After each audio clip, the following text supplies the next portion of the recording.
All right. Welcome back to. Oh, I was about to say RPG Quest.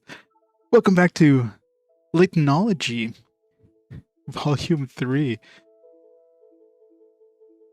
Yes, we're not doing our RPG today. So yeah, so this is a little side game thing I've been meaning to get back to. On vacation this week, so of course just doing back-to-back RPGs. Too many RPGs. Text is a little big there for the chat, but can always put the other chat on. But yeah, we're gonna start a new game today. We're starting the Professor Layton and the Unwound Future on the DS. So pull out my DS. Gotta have the it's a little zoomed in there to make it cropped correctly for the DS game. It's a little bit of a break. We're gonna do some puzzles. It's been 2 years since I did the last Layton game. It's been yeah. I was checking. It's like so I think Arclad trilogy. I did like a break between the Arclad games because so many Arclad games is driving me nuts. Yeah, it was just kind of a few things here and there, just like you know what, I'll do it in the middle of the week, just to get a little bit of a change. Got 165 puzzles according to the box. It's probably more downloadable ones, which I mean I've got ways of getting those on my cart, but yeah. It's a fantastic series. It just sucks the series is basically dead now. I mean, I guess the guy who made the puzzles, or the one who most of these puzzles are based on, kind of passed away, so that didn't help things. But yeah, long time ago. Well, the second Layton game was beaten 2 years ago. This is the third one of the trilogy. So there's the original trilogy. This is the last one of the trilogy, and then I guess there's like prequel after this, and there's some other stuff. So, but it's nice to get back to it. It's nice to finally, get some other Layton games. How's everybody doing today, Mr. J? How's it going? Benjamin Greaves, Nataro, how's it going? Baines, Hosanna, hello. Haven't heard anything from Lara Croft recently. She's gone off the radar. Off the radar. How's it going, Baines? Welcome. Yeah, there's a prequel trilogy. Yeah, there's like one on the DS, two on the 3DS, and then they did the Professor Layton and Phoenix Wright combination game, which is weird. It's two different companies too, which is even weirder. Plus, I guess they did like Cottrell or something like that. Something Cottrell, whatever. That was released on the Switch and the 3DS. That was the last game. Like that was Professor Layton's niece or something like that, I want to say. Or maybe his daughter, I don't know, something like that. That's the last one that we've seen of the Professor Layton series, but we shall see. So I'm playing on my 3DS, my modded 3DS. It's gonna be tiny little screens. And even tinier when I go into a native resolution mode for DS. That's why it's like zoomed in there. There you go. Make sure it's extra tiny. So small.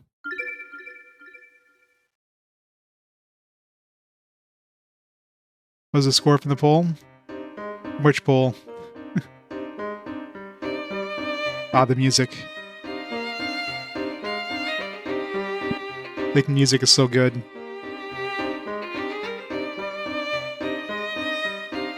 Yeah, I know, right?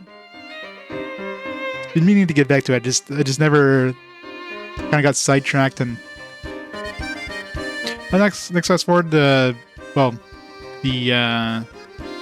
It's still not closed yet. It's going to close at the end of La Pucelle?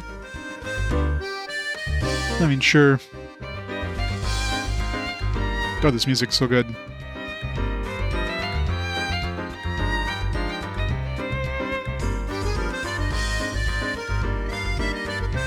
So good.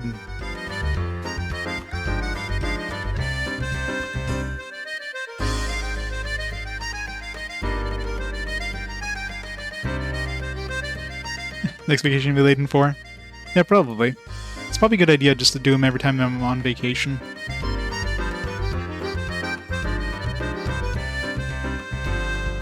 Such good music. think I have the manuals and all that stuff kind of...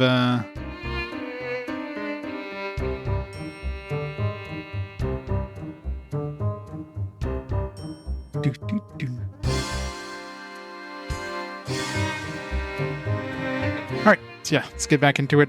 Let's start the game, do some of these puzzles, and get completely, like, pissed off at some of the trick questions.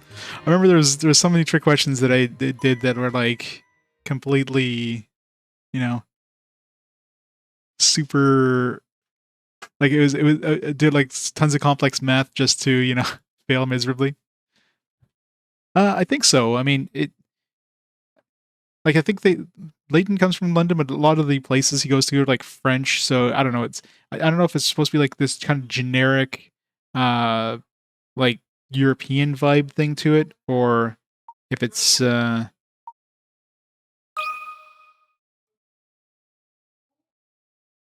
But there's like, you know, he goes to, like, I think one of the first towns is Mystère or something like that. Let's go to the other view here.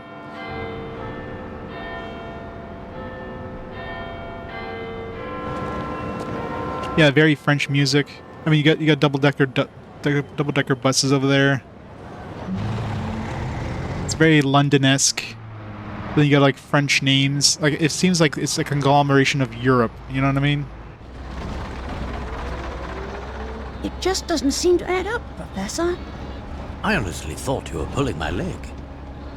What? I wouldn't dream of it. Luke.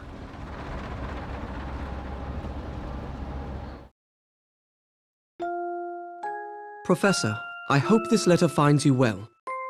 As for me, I am in quite a predicament. Predicament? You see, the London we know and love has been thrown into absolute chaos.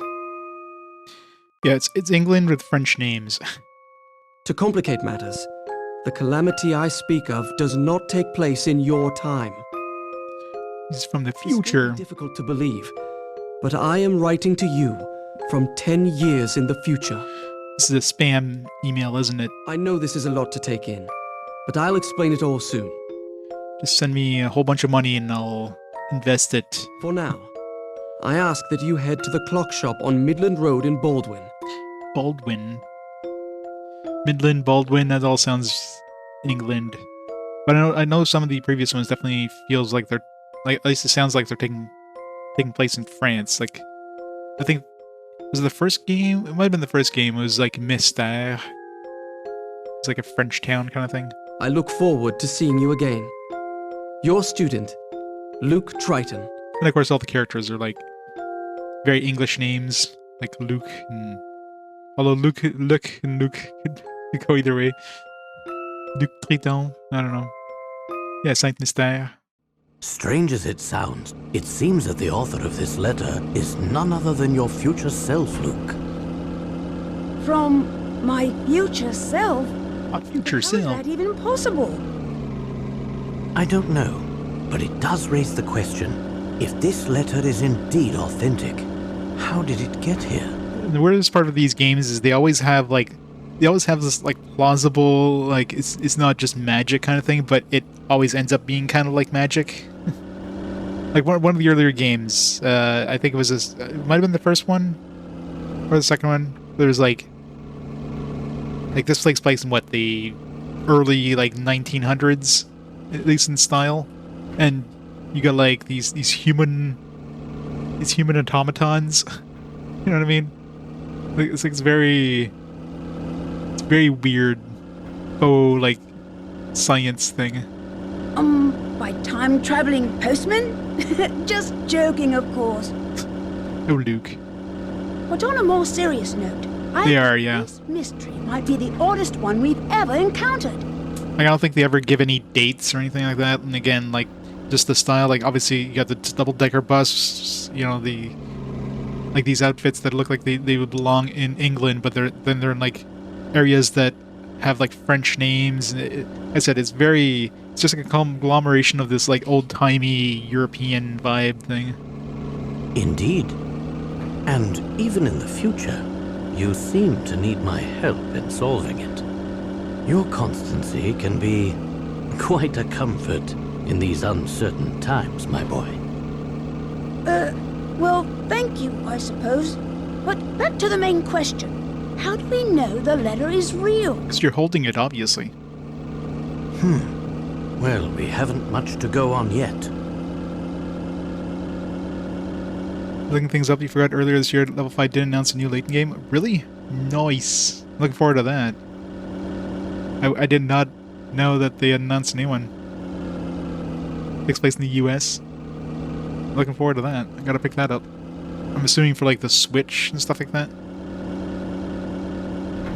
But I can't help but think that this strange occurrence is connected to the terrible events of last week. Yeah, I'm gonna have to pick that up for sure. 2 or 3 Nintendo Directs ago? Wow. Yeah, I wasn't aware either. Oh, maybe the quest for the Laytonology will continue past Catrell, I guess. Strange letter. Let's review. Professor Layton has received a letter from the unlikeliest of places, the future. The author claims to be Luke, writing from 10 years in the future, but how is that possible? Da da da. It's a direct sequel to this game? Oh yeah, so it continues. It's not like a part of the prequel series. It's just a continuation from the originals. That's cool. So there you go. So, see, I knew when I was playing this, so it was going to be for a reason. It all started about a week ago. Using a 6-dimension alpha distributor, I was able to guide a concentrated stream of Hammer particles through a temporal vortex, more commonly known as a wormhole. This stream of particles allowed me to divine the terminal points of the vortex. Armed with this information, Sure. the next step was to artificially True disrupt science. the flow of time and generate a massive magnetic field via a Sula coil. Once the magnetic field is firmly established, one has the ability to quite literally punch holes or hive gaps into the very fabric of space-time. Not so much for not having magic. This crucial step. It is simply a matter of constructing an energy gate. Love this. I love these games, this style. Quite the spread we have here, Inspector. Good old Barton. Though it does make me wonder what we did to deserve invitations to such a feast. It's obvious, Barton. I'm an influential man in the world of law enforcement. It's only natural I'd be invited to an important event such as this. I suppose that's possible. Possible, you say? Possible. Probable. Highly probable, sir. Up near to investigate already. All right, what we got? Let's get some coins, some hint coins. Perfect weather for an event like this. People are watching this event through the window. Sound of water is so relaxing. Trying to find hint coins sometimes. Wow, look at the size of that clock. I suppose this time machine is the real deal. Must tap every rope. Oh, this food is simply dreadful, Bill. Do get this over with quickly so we can leave. Oh, yes, dear. Yes, dear. I have to say, I feel a bit out of place here, Professor. That's quite understandable, Luke. I'm sure most people would feel the same way in the presence of the Prime Minister. Hey, look! I think I see Inspector Chalmey over there. So, Professor, what do you think about this whole event? Do you believe that someone has really built a working time machine? No, Luke, he's a quack. I'm not entirely sure. Still, if it proves to be true, can you imagine the stir it will cause in the scientific community? Well, I, for one, am very excited. Though you don't sound entirely convinced, Professor. Anything's possible, Luke. But I won't be convinced until I've seen the contraption work for myself. And I must confess, So he wants to go to the future, is what he's saying? something about this entire presentation seems a bit off. Why do you say that? Ah, of course. That must be your famous this intuition talking, huh? Good old Layton intuition. That's one way of putting it. That guard? What about him? Click too fast. He seems to be looking for a man who snuck into the event uninvited. Oh, so we have an intruder in our midst.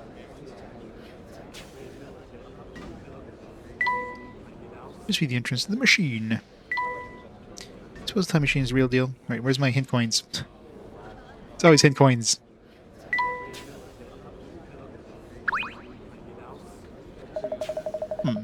Well, food is certainly nothing to write home about. Sorry I feel that way, sir. I think it's quite scrumptious myself. Bah, silver-salted chop and pile of wilted grains is nothing on Emily's cooking. If that's your feeling, sir. I'd be happy to relieve you of that burden. Now here, see here, Barton. If you don't return my chop to me at once, I'll have you drive a desk next week. It would be worth it. Roast is simply delectable. Maybe there's no hit coins on the first screen. Well, event is a waste of time, Bill. Wouldn't you agree? What's that? Yes, nothing but a waste of time. Something the demonstration is brief. We do have places to be, you know. Maybe there's no hint. Maybe because I think they usually in these kind of games they usually like they tell you about the hint coins before you can actually find them. So I probably can't find them just yet. Oh dear, this is not going to go over well. You look troubled, sir. Might we be of any assistance? Oh yes, please. You see, I've just received a report of some untoward behavior. Puzzle time. Party crasher. 10 pick-a-rats. There's an uninvited guest at the event, but the guard has received a few clues to his whereabouts. His table is next to the one with the red flower. His tablecloth is a different color than any next to it. Oh, and his table isn't decorated with a yellow flower. Next to means tables connected by dotted lines. Take the guard to the intruder's table. Alright, so he doesn't have a yellow flower. He is next to one with the red flower. It's different color than anything next to it. Than any next to it. Okay, so we have... got a red one there. It's not next to any other red ones. Yeah, there's only one that... there's only one that's not next to any other colors, but... he's next to one with the red one, yeah, there's a red flower.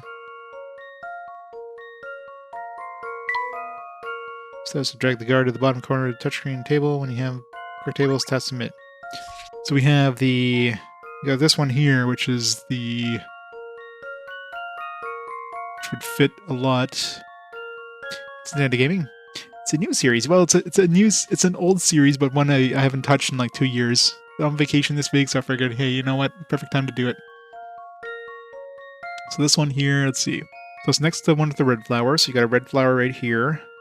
You've got a tablecloth different color than any next to it. So there's no other red beside it. His table isn't decorated with the yellow flower. Yes, this seems like the one that matches. Alright. There's no other ones that are... this one has this one, this one has this one, this one has this one. Yeah, it's gotta be that one. Alright, we gotta drag him over to the... and submit.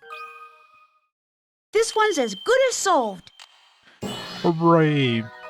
First puzzle solved! Phew, that's a relief. That is indeed a relief. Good work. You found the party crasher. Now it's time to let the guard do his job. Gotta make sure the DS works, right? It's fun to work, my boy. My thing is, I'm using this in like the native resolution version on the 3DS. Anybody who's not aware with the DS and 3DS, so the DS and 3DS have the same physical size screen, the OG 3DS anyways, but the resolution is higher. So if you don't set it to native resolution, the game, you know, scales it up, but since it's not a integer scale screen, it's blurry as hell. if you hold down select when you start the DS game, it puts in native resolution, which if you've played on a DS or a 3DS, on an OG 3DS, you know how small the screen is. So the OG resolution is even smaller on the screen. Sephiroth, Vuvuzela Virtuoso, thank you so much for these 8 months of awesome support. It's welcome. Thanks you so much. It does make sense. Like, here, I'll show you. If I take off the... Where is it? This one, probably. If I take off the crop. So this is what I'm seeing. I'm getting all this black screen around the edge. So if you've seen a DS screen, just think of like a 3DS DS screen. This is what I'm getting. So it's small. It's small to begin with. It's even smaller when it's cropped in, but it makes the text like so much sharper. Like if I do this like in non-native, like it is like blurry as hell. Like text is blurry, everything is blurry. But I mean, it gives me more. I might switch it back to this one later on, just because it's hard to like. It's hard to do things on a really tiny part of the screen, right? We'll see. We'll see. Keep it like that for now. Party Crashers, know your puzzle index. Picarats are points to indicate puzzles difficulty. The more picarats puzzle's worth, the tougher it is. When you submit an incorrect answer for a puzzle, the number of picarats you can earn that puzzle decreases. So think carefully before answering. Gotta go for a full picarats.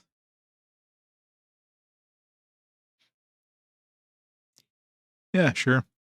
I mean, the main thing is if you're playing a DS game and you want it in native resolution, you hold down select when you start the game. Hold down select, it'll put it in native resolution. Just be prepared to squint. Like most of the time, I'm looking at the capture instead of the actual game. But obviously, when I'm like doing puzzles or anything, I kind of have to look at the screen. So it's gonna be fine for DS games where I'm like using the controls for the most part. Once you be in the game and save, go to the bonuses section, load your game file. And there you can enter the top secret area. Oh yeah, there's a puzzle where you get like a password in this, and you bring it back to the previous game. I'll have to do that as well. I'll have to put the other game once we get that the password. Thanks so much for your help. That fellow's mooching days are over. Did you see that, Professor? I just saved the apprehension of a suspect.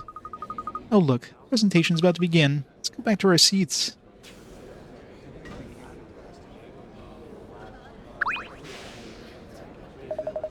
Certain think there's sweet time getting the show on the road. Come now, sir. It's not bad. At least there's food to enjoy while we wait. Honestly, deep in the case, work as I am, I haven't the time to fancy banquet events. On my way, sir. Or my sir. You should try this one. It's absolutely lovely. It's gonna be the same conversation? Yeah.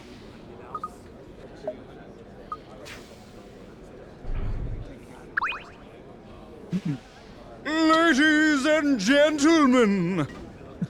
It's a very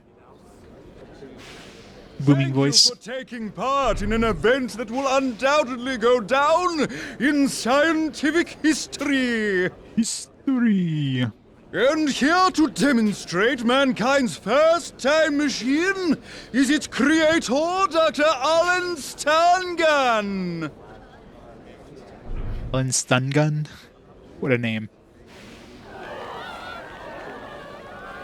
Thank you, my esteemed colleagues. Dude needs to get off the hard drugs.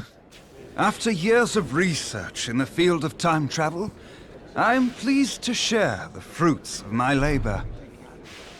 In just a few short moments, I will be moving on to our scheduled demonstration. But first, I'm delighted to announce that Prime Minister Bill Hawks is in attendance today. As such, I have reserved a very special seat for our very special guest. Please, join me on stage, Prime Minister. No need to be shy. Liam O'Brien. Oh shit, yeah. Forgot to start the timer, didn't I? Whoops. It's gonna be a little off by, I don't know. What was that, like 15 minutes? 20 minutes? But let's put 15 minutes on the clock.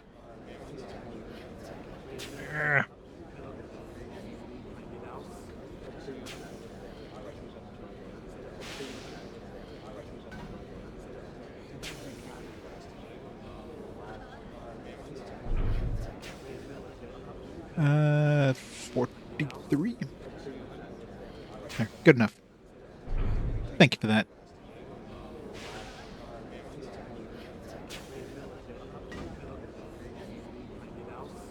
Is this thing real? What do you mean? I mean, is this contraption a genuine working time machine? Why don't you have a seat? See for yourself. Before we start, would you honor us with a few words, Prime Minister?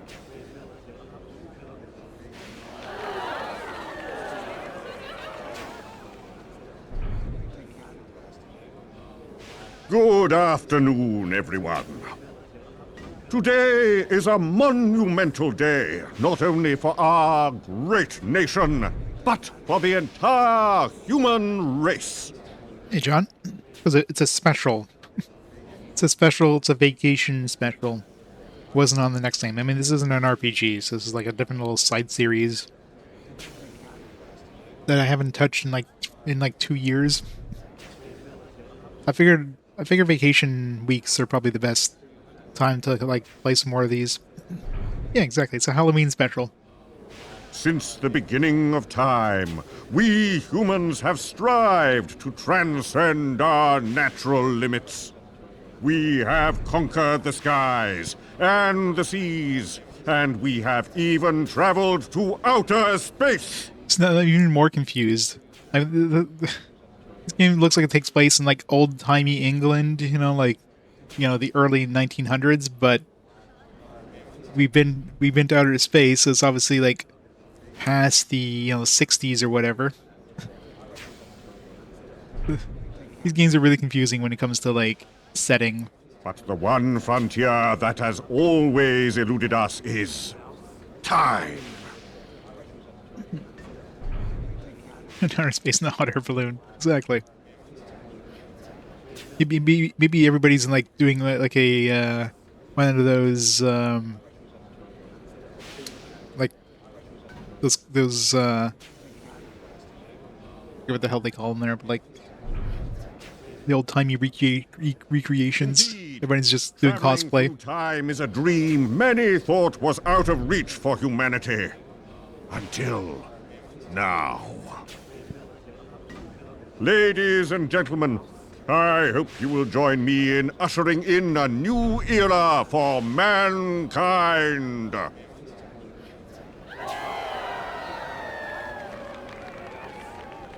Thank you for those words, Prime Minister. Well, the computers in the background look like they're from, the 60s and 70s, you know what I mean? These old things you see in, like, sci-fi films of the era. And now for the moment you've all been waiting for. Please take it away, Dr. Stahngun. I have just one more request before we start. I'd very much appreciate the Prime Minister's assistance in this demonstration. What do you say, Mr. Hawks? What? I assure you, there's no cause for concern. But I was under the impression that I would merely be observing the proceedings. Ah, well, do forgive my presumption. It was never my wish to make you uncomfortable.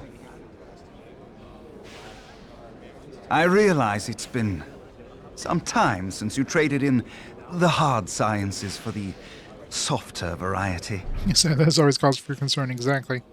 Please, feel free to return to your seat, Prime Minister. Wait. What I mean to say is, of course I can assist you. Yeah, step into this untested time machine that's never been demonstrated.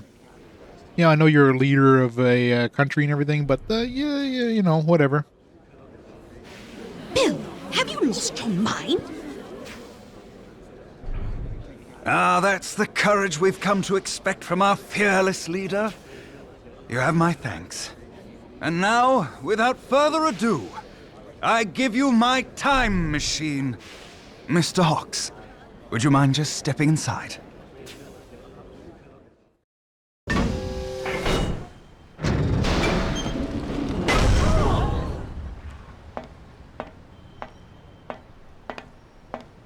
This will end well.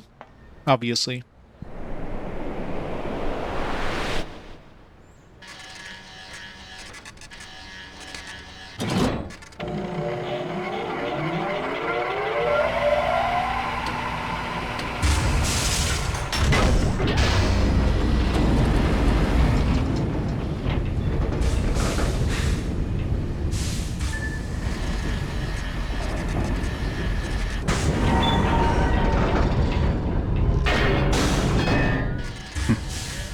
And he's dead.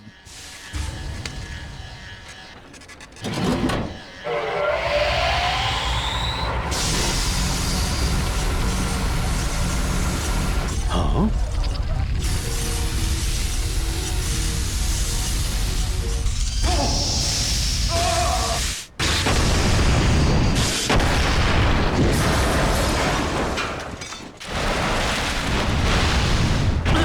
Who could have expected that to happen? Something's gone very wrong. You think, Layton? No, this is normal. Ta-da! Where is he? Someone find Bill! Ladies and gentlemen, please remain calm and refrain from panicking. This is chaos! The Prime Minister and Dr. Stahngun had vanished! My word.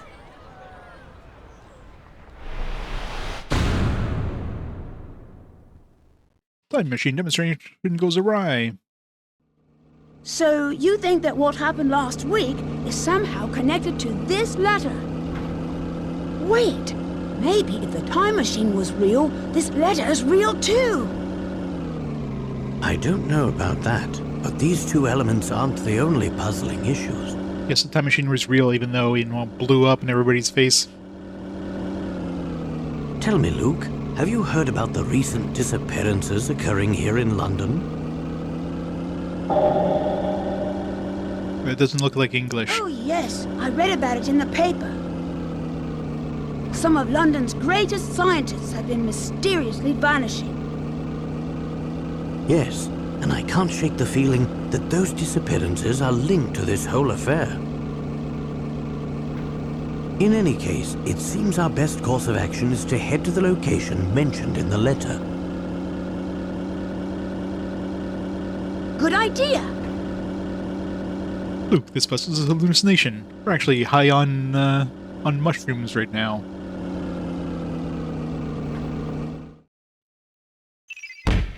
Missing leader. Prime Minister Bill Hawks mysteriously disappeared during the time machine demonstration. No trace of him was found. Or so where could he possibly be now? You're still tripping balls. What does this politician deal with?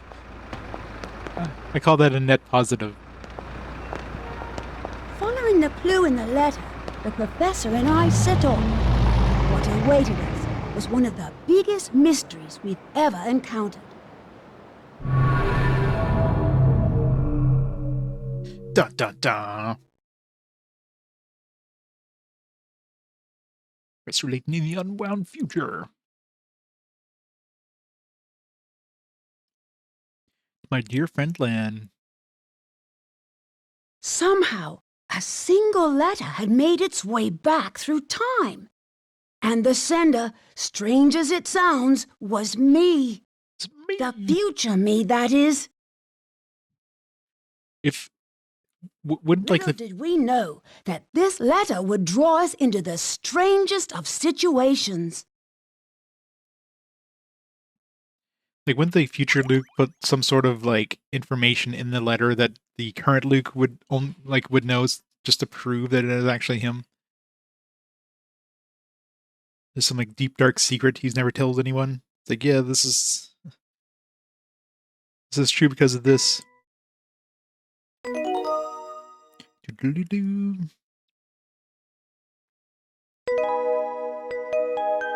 Clock shop on Midland Road.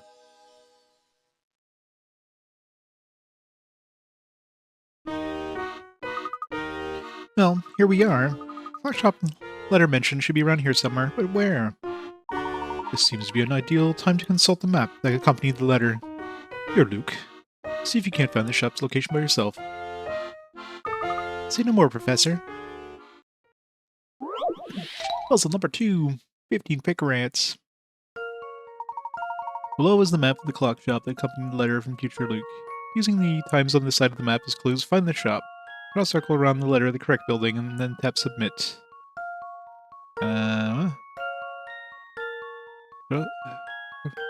Using the times on the side of the map as clues.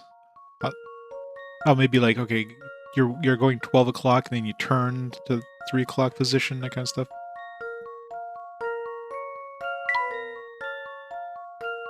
My question is, does that include the... Alright.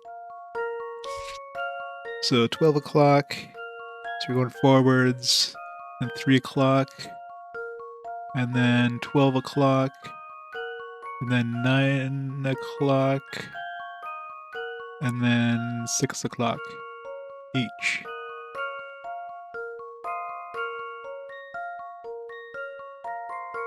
Hate wordplay in your puzzles. Yeah, there's a lot of it. I mean, Layton puzzles usually, you have stuff like this, which is, I mean, easier. You have stuff like yeah, you have trick questions. There's a lot of trick questions. Like usually, if you're overthinking the puzzle, there's usually if it feels like the puzzle's complicated, it's because you're overthinking it, and there's like a trick question. They have like a lot of their like slider puzzles are like my least favorite kind. There's remember there was one in the first one. There was like some really weird bullshit thing about like texting, and it was like it made no sense, and like no way you could get it. Yeah, exactly. It's like, oh, is this 99? Therefore, it's gonna be a tough one. But it's like 10 picker rats. You're overthinking it. Each. Yeah, How about this? that one I definitely overthought.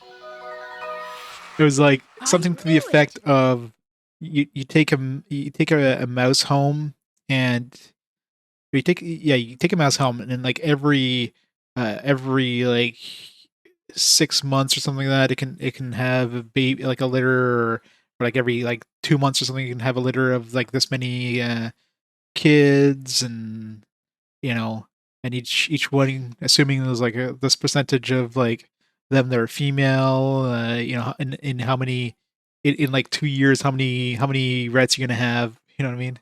But it was one of those trick questions that did the math or whatever, and then trick question was like, oh yeah, if you only have one mouse, well, they can't have kids because you need a partner to have kids. So it's just, uh, usually if you're ever thinking, there's a reason. Good timing. The answer is H. Times indicate the direction you should follow at each intersection, and the time in which to take them. For each time listed, the hour hand is on the analog clock. Points to the direction you should go at each intersection. Yeah, maybe technically I got that wrong, because if you were, unless you're using the analog or the clock as a compass, wouldn't you, like if you went to the first one, you would have gone 12 o'clock because you're going forwards, and then 3 o'clock you would turn right, and then 12 o'clock would actually have sent you straight, and then the other ones wouldn't matter because you're at E. So technically this one was wrong, if you think about it.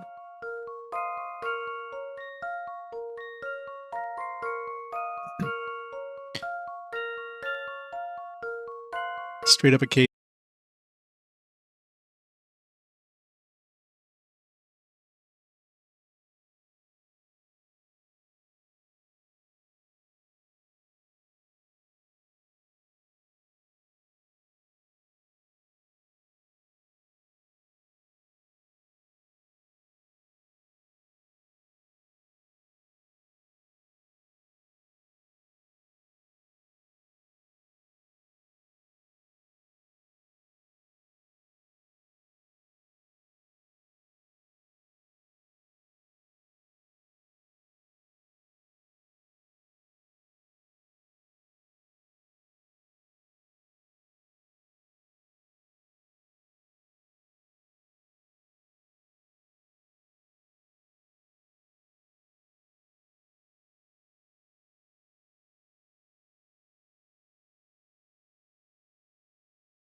tucked away all over the place. So tap that.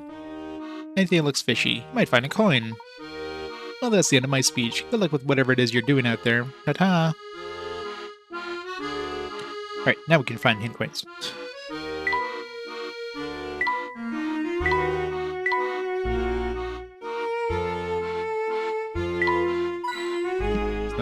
There's usually 3.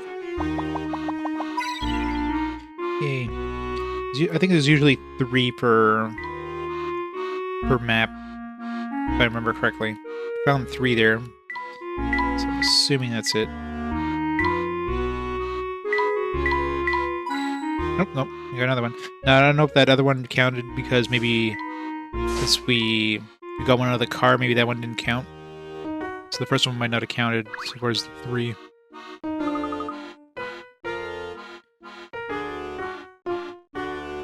Only 7 phases to collect them. You gotta love RNG puzzles. Those are the worst. And what about the car? My, you've made quite a mess of things, haven't you? Now, why did you go such a thing like that, boy? You're the one who told me to tap it. Oh, did I now? I certainly don't recall doing anything of the sort.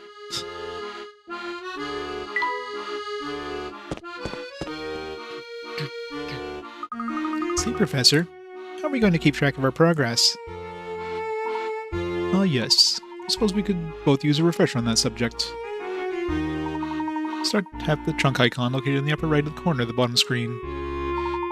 We'll open the trunk where you can access several useful options by tapping on their icons. This is the save option. Tap this to save your progress throughout the adventure. This is the puzzle index. This allows you the option to review puzzles we found during the adventure. Puzzles that are solved are marked with a check. Meanwhile, puzzles you found but haven't yet to solve are left blank. You can also replay any previously solved puzzle from this menu. However, in order to retry a puzzle you've yet to solve, you'll need to return to that puzzle's location. Finally, this is the journal. Have the journal to review the events of the story. Well put, Professor. Thank you, Luke. I imagine we'll make good use of the trunk during our investigation.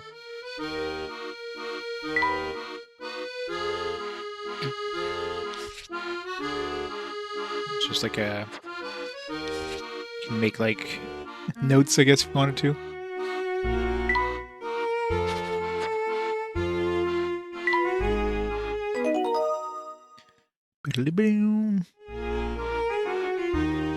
Mysteries.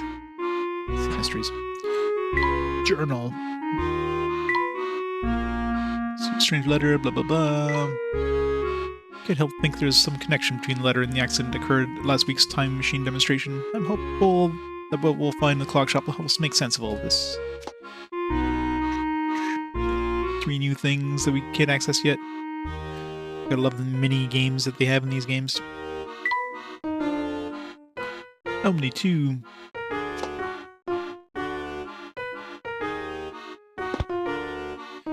Do-do. First try. Second try.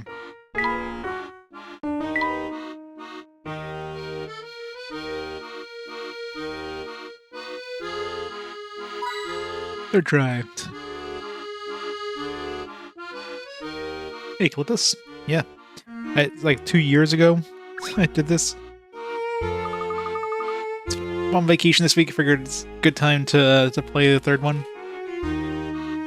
None of the businesses around here seem to be open. Yes, many of them look like they're open in the evening. It's gonna be a day-night cycle in this.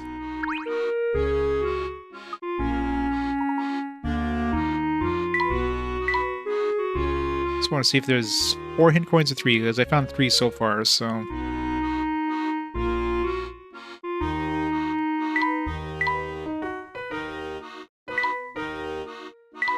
I think it's usually 3 per map you find, so...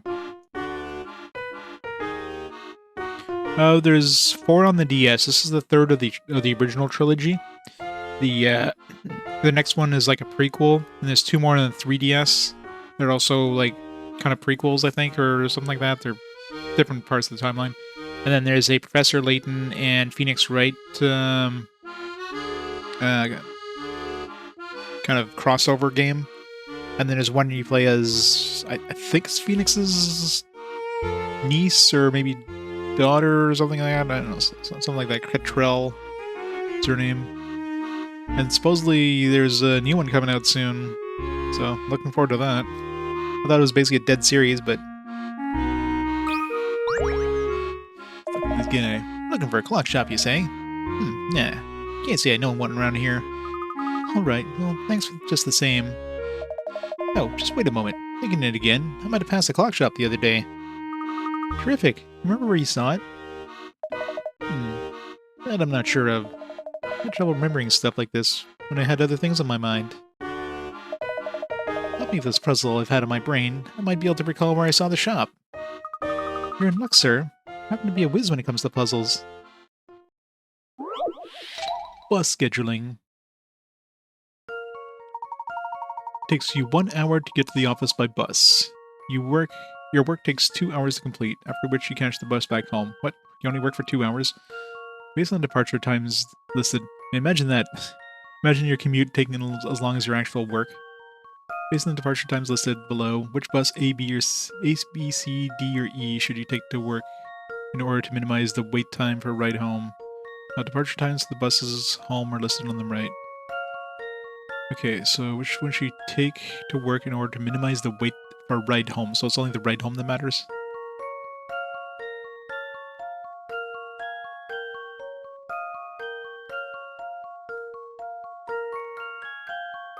Which one should you take to work? Okay, so care more about the...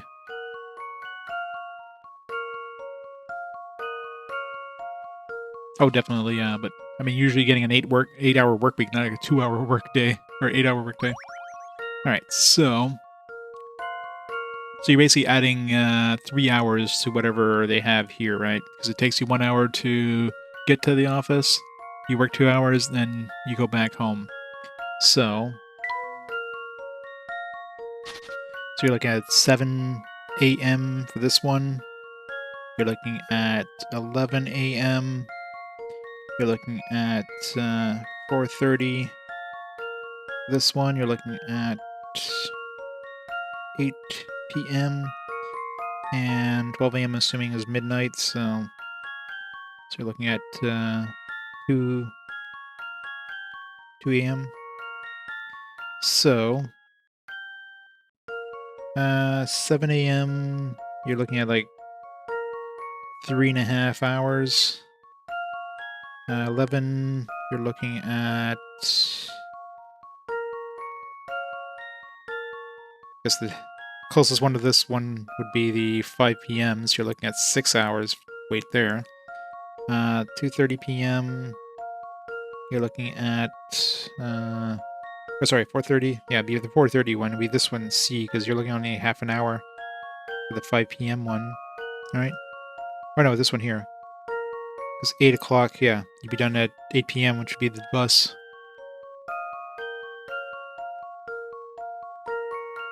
So.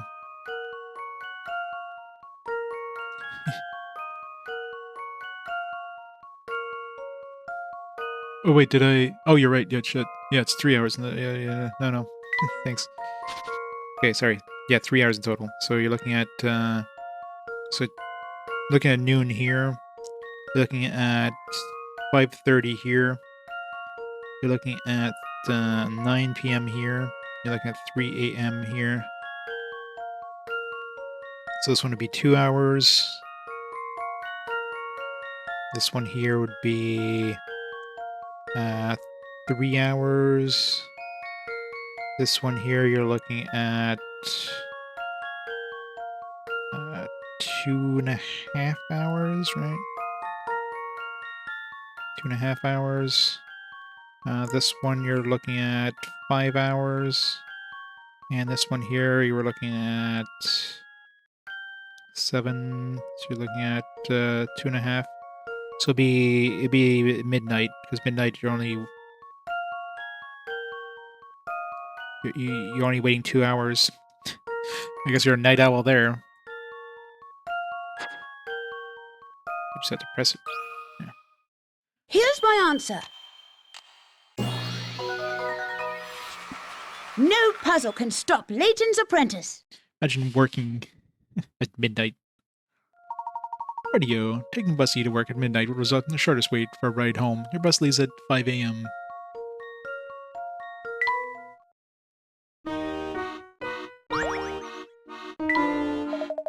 Hey, nice going, kid. Thanks. About that clock shop. Righto. The clock shop. It's somewhere on this road, I think. Well, gotta scoot. Later. Wait. Aw, he ran off. Very, very flexible hours. Ha ha ha. Something tells me he was more interested in getting us to solve this riddle than in helping. Not to worry, though. I'm sure we can find the clock shop on our own. We'll be just a bit farther down this path.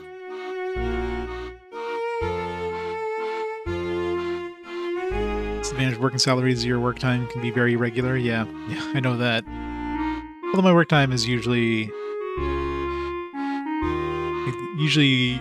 most of the time my shifts start like around 8:30 to 9. The rare time I'll like have to start later, but it's pretty good. I delivered my riddle. My job is done. I'm out of here. There's nothing in there was behind him. Alright. No other hint coins. Yeah, so pretty sure it's 3 hint coins per area, and not counting the ones where you get like special ones like that first car one.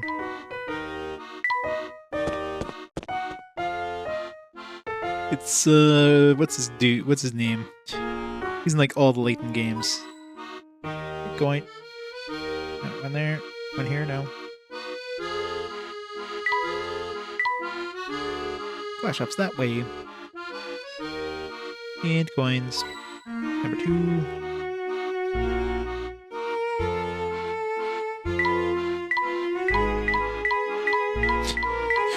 Stop it. Nope, there you go. Number 3. Yes, Stahngun. Stahngun. Can't say I've ever seen 2 whippersnappers before. You sure about that? I feel like we met before. Oh, no. I must be thinking of someone else. But enough of that. Got some juicy information you two might want to hear. Oh, you're going to tell us about hint coins. There's no need to continue.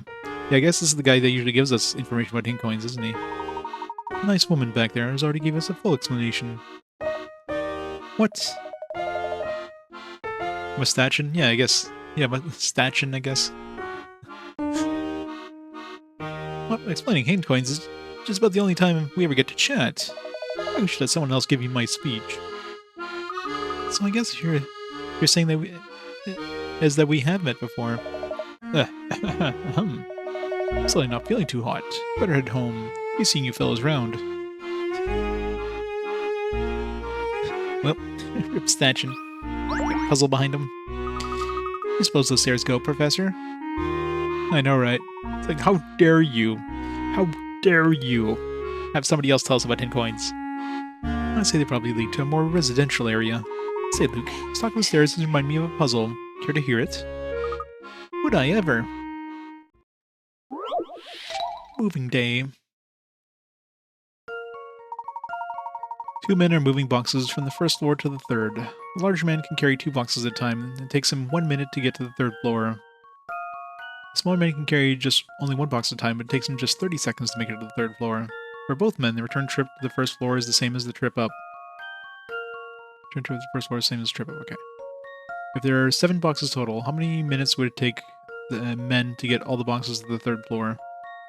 Alright, so... yeah. So let's see, we have the big guy starting to walk up with 2 boxes. Now, it might be some trick thing where like he like drops off some boxes like on 2nd floor and then the other guy brings them up kind of thing. I bet she's gonna be something like that. Let's just assume they're both going at the same time. So if he... so it takes 1 minute to get to the 3rd floor, yeah. So he's got 2 boxes. So it takes him 1 minute to get up there. And 1 minute to get back. So it takes him 2 minutes to get 2 boxes. Or 2 boxes. In the meantime, the other guy, he goes up with 1 box, comes down, and yeah, in 2 minutes it also takes him 2 minutes to do the same trip. For 2 boxes, because you make 2 trips, mind you, but he's going to do it in 2 minutes as well. So he's going to be up, down, up, down. And how many boxes there? 7 boxes. Now, obviously, so let's see. So trip 1. So in 2 minutes, you'd have 4 boxes up there. And the big guy, obviously, is not going to... Well, I guess, yeah, they don't have to go back down after they go... Like, they bring the boxes to the top, right? So then it would take you 1 minute to get the big guy to get like 2 more boxes at the top, and the small guy, it's going to take him 1 minute to bring 1 box up there. Oh, sorry, 30 seconds, but I mean, so you're looking at in total you're looking at 3 minutes, right?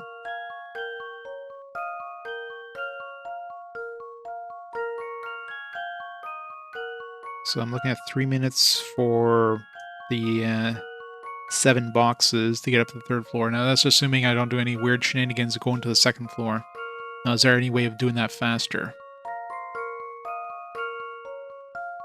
So I'm just looking at that. It's at 2 minutes. Yeah. So I got 4 boxes, and then one more minute. Because then they're both at the bottom floor. After that, 1 more minute to get the big guy to the top floor with 2 more boxes, and then 30 seconds, like 30s, to get the small guy up.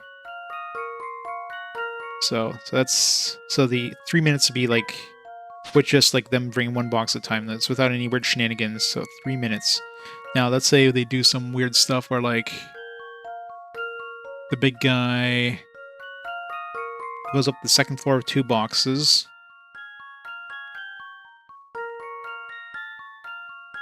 So assuming these floors are equidistant, and so if he goes up to this floor here, it takes him 30 seconds to bring up 2 boxes, and then 30 seconds to go back down,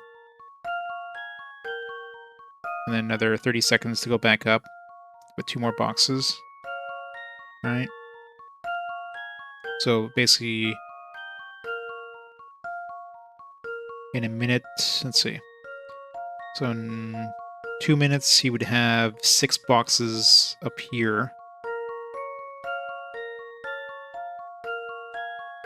Wait. So 30 seconds, 30 seconds, 30, 30, 30, 30. So now 2 minutes, he's down here. So 2.5 minutes, he's up here with 6 boxes. In the meantime, let's see the other guy. So let's say he goes up half a flight of stairs with, well, let's say he goes all the way up with 1 box.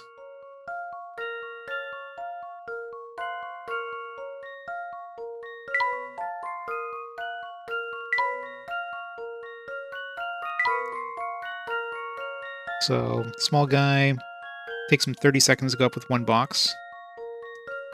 And then he goes down, so it takes him 15 seconds to go down. In that time, that guy's already brought 2 boxes. And then 15 seconds to go back up with 1 box. So another 15, so you're looking at 30 seconds there. Meantime, this guy is still 15, let's see. So we're looking at 30, 30, 30, 30. So in a minute and a half, he's got the 2 boxes up to the 3rd floor. Or 3 boxes up on the 3rd floor. It's 1.5 minutes. There's like 3 boxes.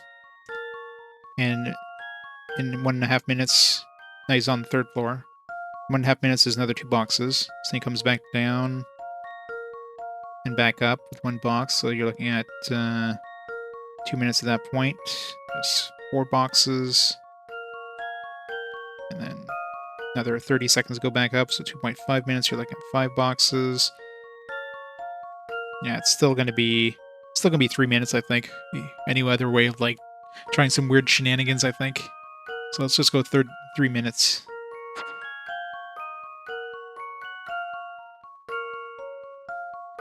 Yeah, the first floor I'm assuming that they're all on the first floor to begin with. And yeah, I mean, the trick question here is probably like, oh, they don't need to go back down after they're on the third floor, right? Like once you bring the boxes up to the top, like you don't have to count the time to go back down. Yeah. So it looks like 3 minutes anyway. I'm gonna try to do some weird shenaniganery with the second floor, dropping them halfway kind of thing, but I think in the end it's still gonna be 3 minutes.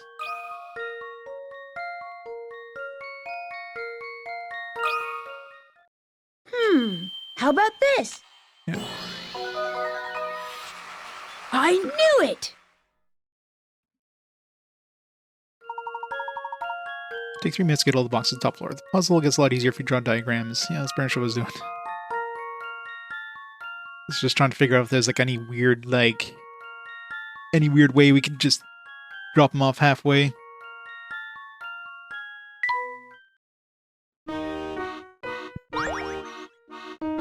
It's like you could write decimal places, so I doubt we would have been able to squeeze into 2 minutes anyway I look at it, so. What example are you thinking, Luke? Well, let's get back to work.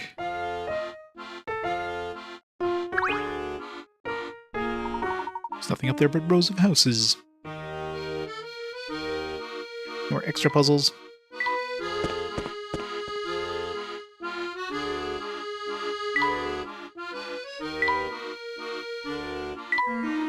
Pretty obvious that this is the clock shop. Is it though, Luke? Is it? Where's my hit coins? Haven't found one yet. This one. Hit coins.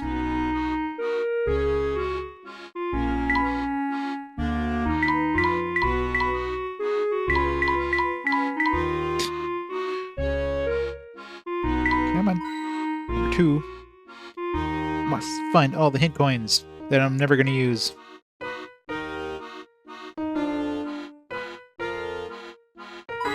There we go. 3.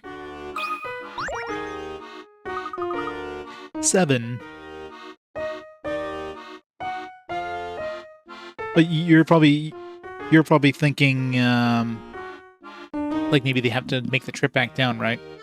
Because part of the trick is that they don't have to go back to the first floor after dropping off their last load. So it takes the big guy 2 minutes to go to the top with two boxes, and then he has to go back down. So you're looking at, it takes him 1 minute to go up to the top with 2 boxes. He has to go back down. So minute 2 he's at the bottom. Minute 3 he goes back up with 2 more boxes. So now he's at the top and he's dropped off 4 boxes. In the meantime, the small guy, it takes him 30 seconds to go to the top with 1 box, and then 30 seconds to go down. So it takes him 1 minute to make a trip.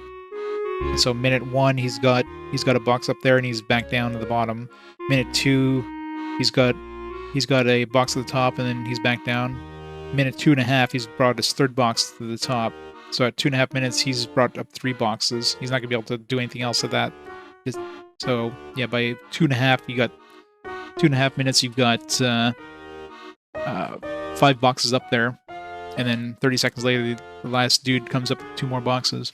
So yeah. So that's definitely the trick there, because if you considered like going back down, of course the big guy would take another minute to get back down. So 4 minutes is probably the trick one there. Sweet place, Professor.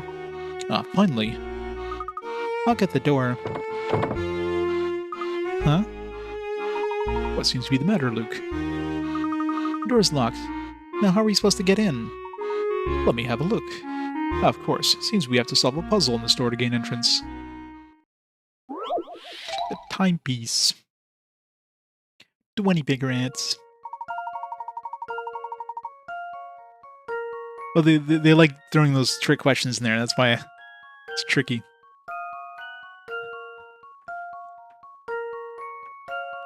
Sephiroth. Sad Fat Man, thank you so much for the 3 months of awesome support. That's some Bezos bucks. Thank you for the Bezos bucks. Thank you so much. How's it going? You don't practice as much? Well, you need to play some Layton games. Stretch those brain muscles. Those puzzling muscles. You arrive at the clock shop, but there doesn't seem to be a way to open the door. While you're looking for a doorknob, a voice from the inside calls out, Press the panel with the timepiece. What panel do you press? Remember, you can only press one. Panel with the timepiece.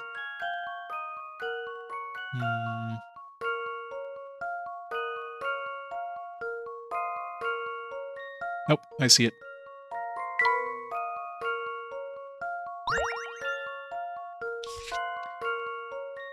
Hourglass.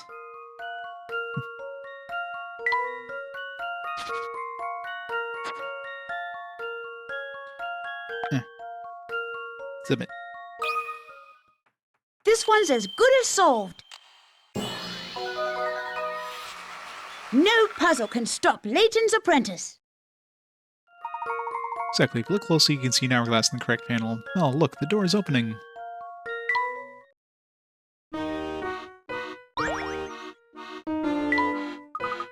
That did the trick. Just like mash all the panels at the same time.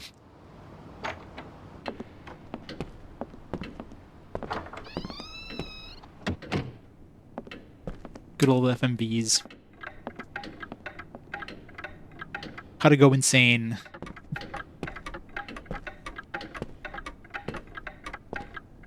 Wouldn't want to be here at midnight or noon.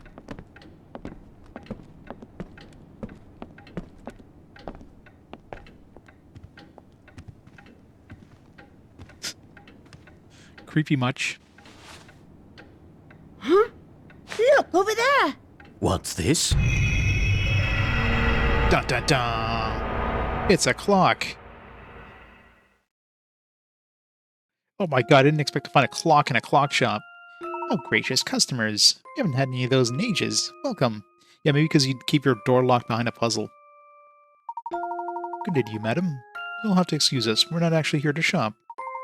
You see, I've received a letter the other day pointing me here. An analog clock, I know, right? Tee-hee-ho. Letter, you say? Let me have a look at it, dearie.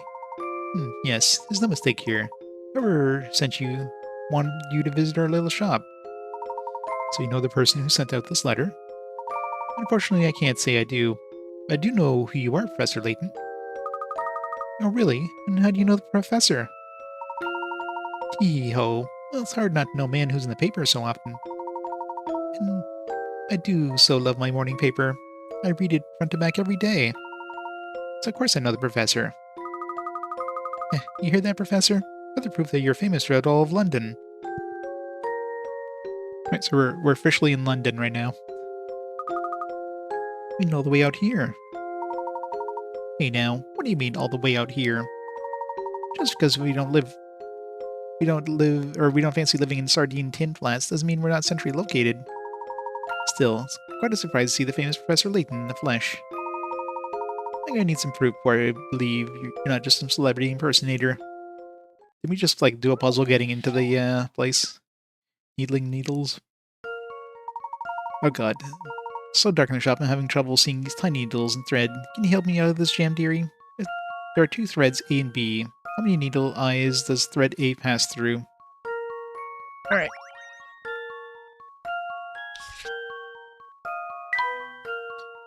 Okay, so we got... God, this is hard on this screen, so we got this one here. It's one. And then this one over here is two. And then three. You gotta be careful too, because some of these are probably like underneath the needle, not through the eye. So we got three. And then four. And then 5.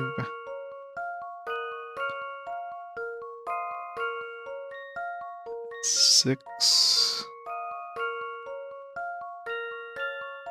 7. 8.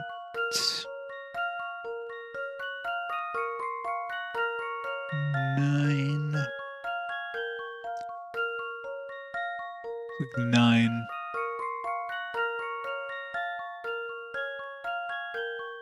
Did I miss one? Let's see, 1. Let's look at the big screen, it's easier. 1, 2, 3,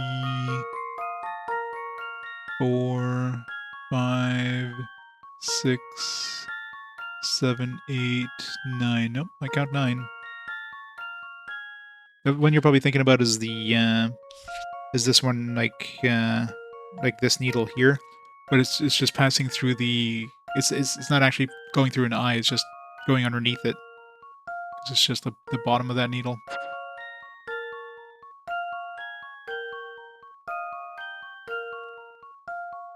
Top left. Oh, not seeing any in the top left.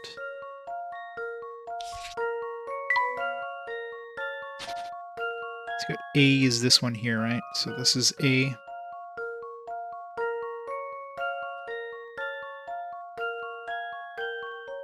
Let's go like 1, 2, 3, 4, 5, 6, 7, 8, 9. Oh wait, now I'm seeing 10. What? 1 second. 1, 2, 3, 4, 5, 6, 7, 8, 9, 10. Alright. It's weird. Alright, 10.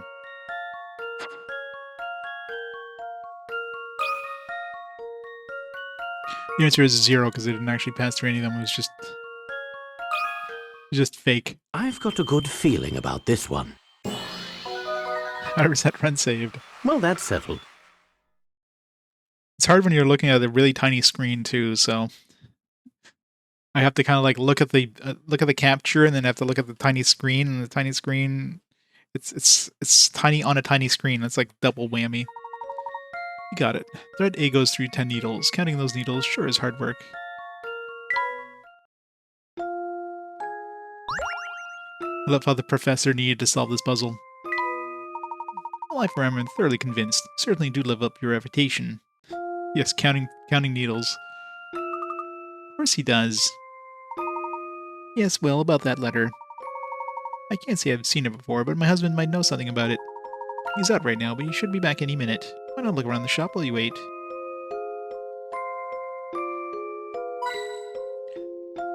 One's gonna be up here. Nope. Gonna be over here. Oh, right. And third one's gonna be here. No. Nope. It's close. Shop's hanging by a thread. Alright. Nope. Puzzle. Oh, can you believe this clock? Certainly is impressive. Fortunately, it doesn't appear to work. Well, there's no shortage of ways to tell the time here. Oh, you just remind me of a splendid puzzle, Luke.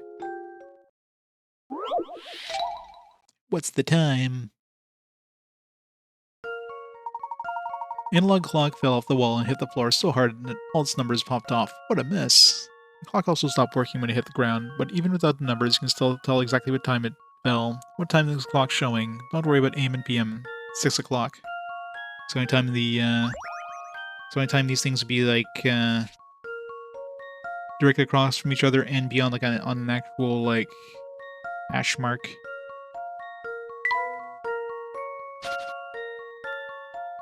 So yeah, it's gotta be 6 o'clock. And obviously the minute hands straight across from the yeah.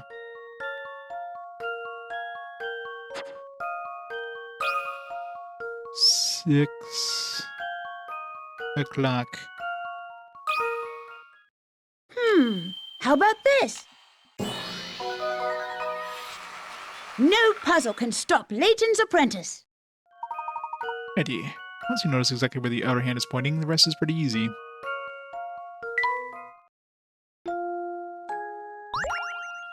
It's the times now, your puzzle index. You know, I've never seen a clock so big up close. It's a real shame it seems to be broken. Now, hopefully it's one of those clocks where the hour hand actually, like, you know, moves in increments throughout the hour. It doesn't, like, just snap from one hour to the next. I mean, that's not a very common clock, mind you, but still.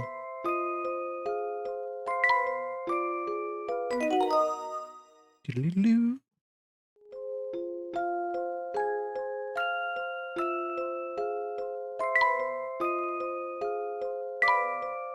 Clock shop is hidden away at the end of Midland Road and waiting Us there was a dizzying array of clocks, including one particularly tremendous timepiece. Shop's proprietress didn't seem to know anything about the letter we received, so it seems we must wait for her husband to return to learn more about his perplexing communication. How's it going, Zero Dan?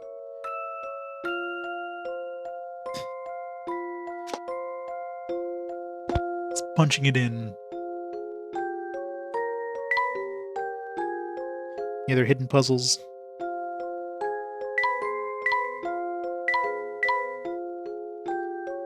Where I found all the hint coins, so...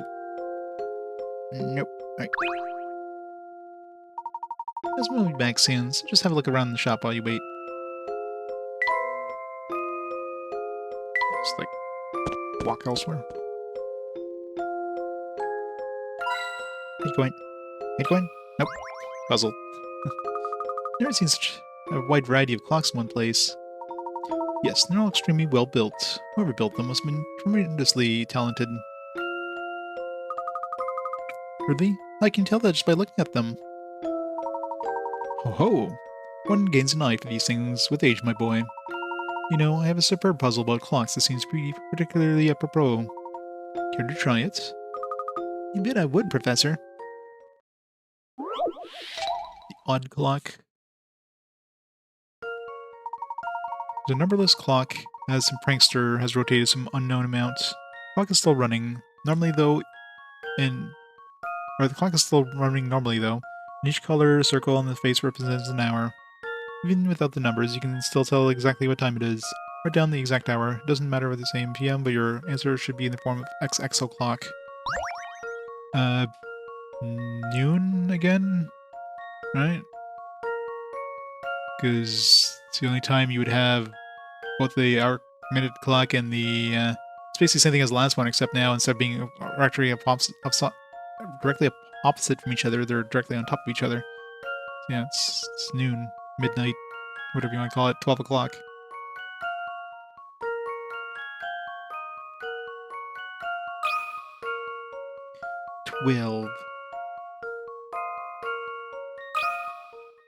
So have I.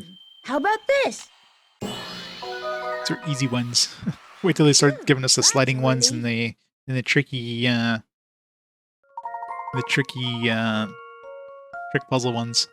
Nicely done. Yes, the answer is 12 o'clock. The only time an hour and minute hands overlap on a clock like this is 12 o'clock. It's impossible to tell if it's noon or midnight.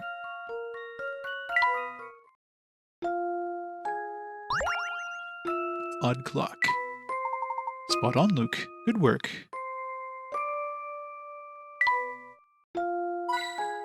Two.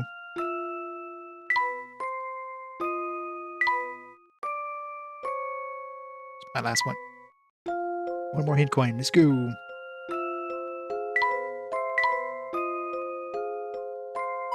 There we go. 3 hint coins. All right.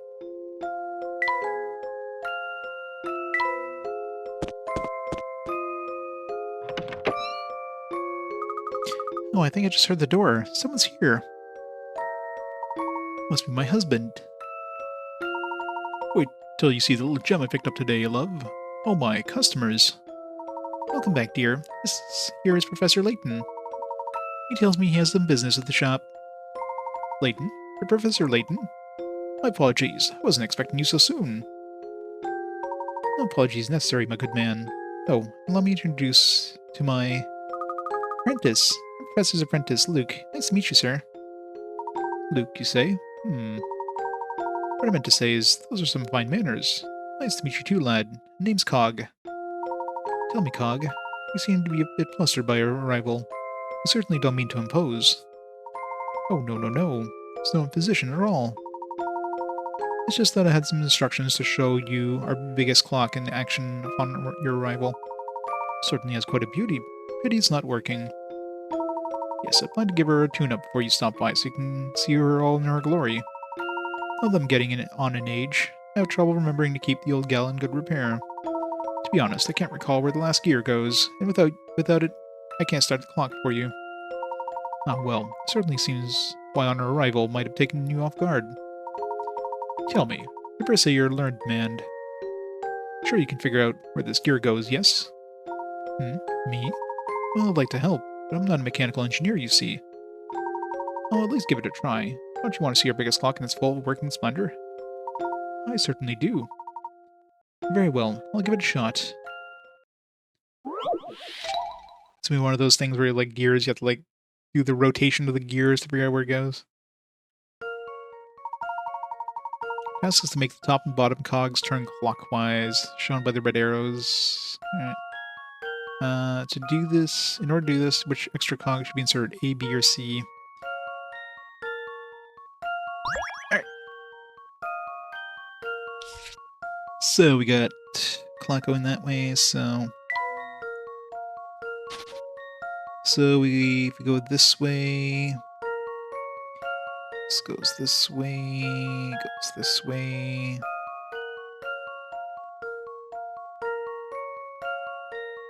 So B would work. Alright.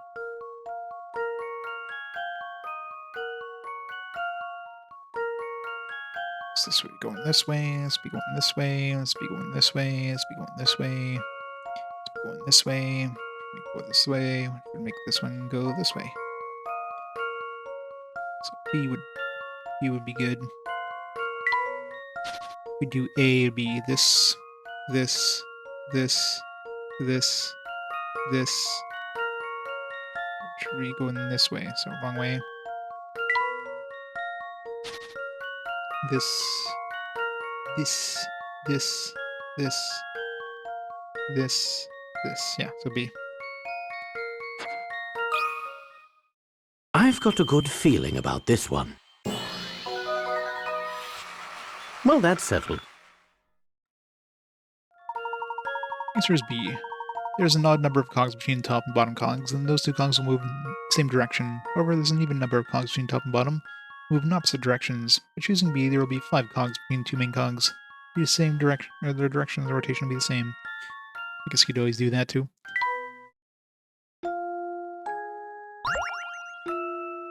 Cog down. That did the trick. You stay right here. I'll go start her up. Here goes.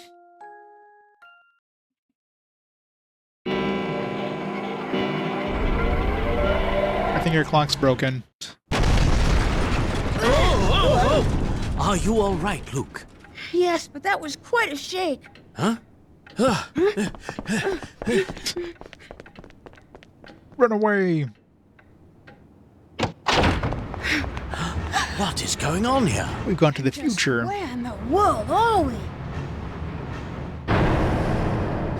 Da da da. It looks the same as when we left.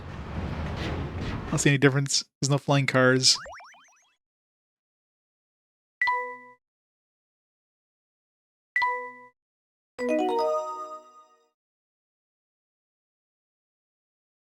Future is steampunk, yeah. Is this the future? I'll tap away from a cutscene. What? You missed the cutscene.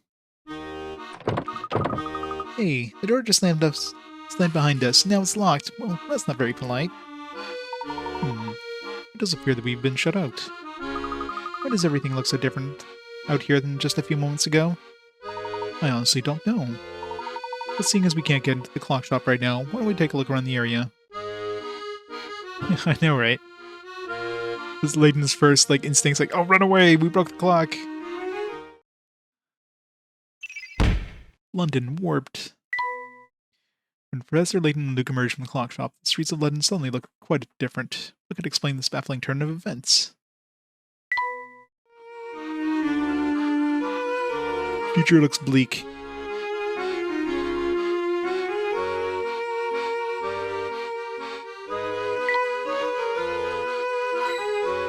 Ain't going. The door of the shop is still locked. Well, since we're shut out, might as well explore the area. Keep going. One more. Grill? No.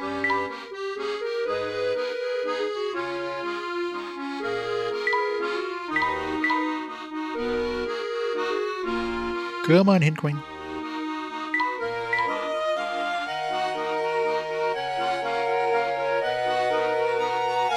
Where's my hint coin?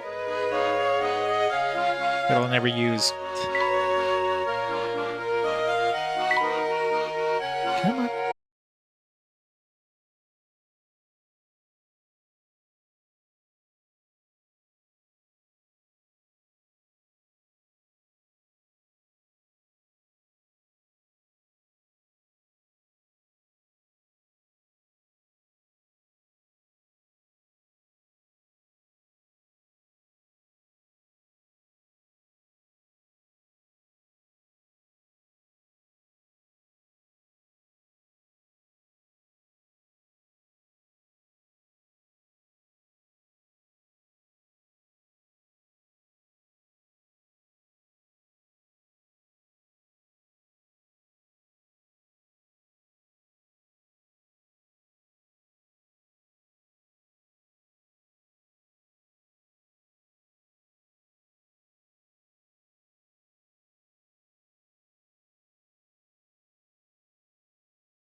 if it seems like it's a lot harder to get, you're over. There's like a trick, right? Engineering perspective, your boss are trying to gotcha me with the task. I'd be very pissed. Yeah, exactly. First try. Here? No. Here? Here?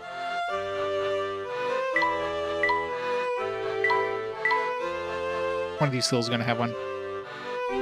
No? Really? No? Base of the stool? No? Picture frame? Yeah.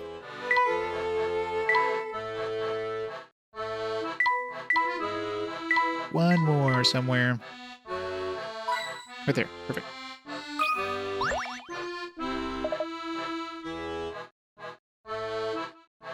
Welcome to every programming interview. Yeah, pretty much. Hey there. Hello. What could I help you with, huh? Never mind. It's nothing really. Oh, don't run away. It gets so lonely around here. Without anyone to talk to. Is that so? Appreciate your concern, lad. Not many youngsters would stop to listen to an old man's problems. Here's a little something for your kindness. Huh? Pull the carpet question. Yeah.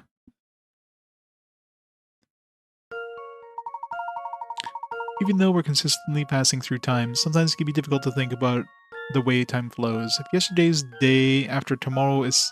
If yesterday's day after... God damn it, that's already confusing. If yesterday's day after tomorrow is Sunday, what day is tomorrow's day after yesterday? Okay, let's... Alright, so we have Sunday here. Okay, so if yesterday's day after tomorrow... So tomorrow, the day after tomorrow is... Okay, Sunday, so it'd be like... So Saturday, right? So Saturday... So yesterday's day after tomorrow is Sunday. So Saturday, right? So we're on Saturday.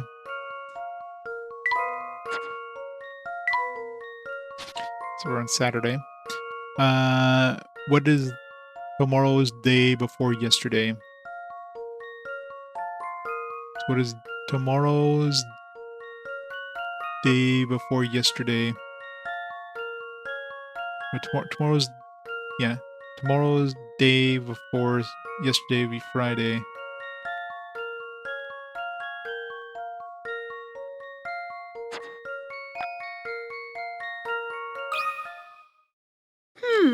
How about this?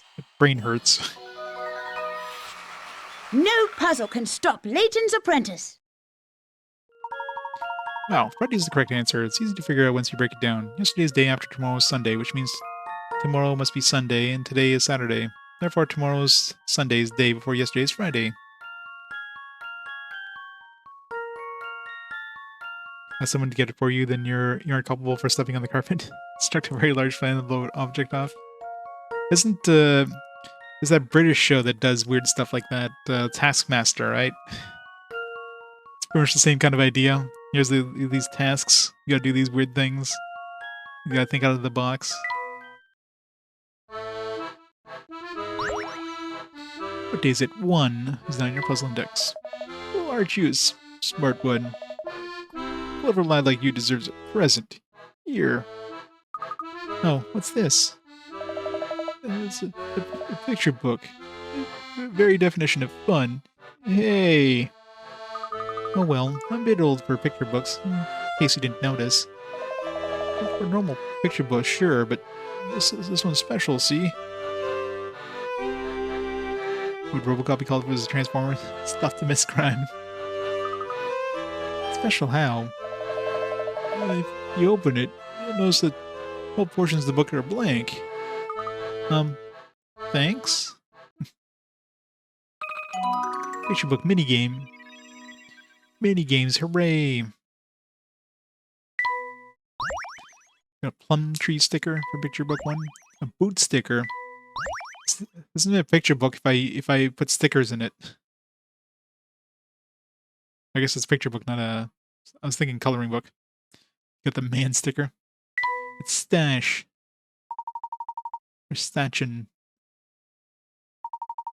Picture book minigame has been added to the trunk. Collect more stickers to restore missing parts of the story.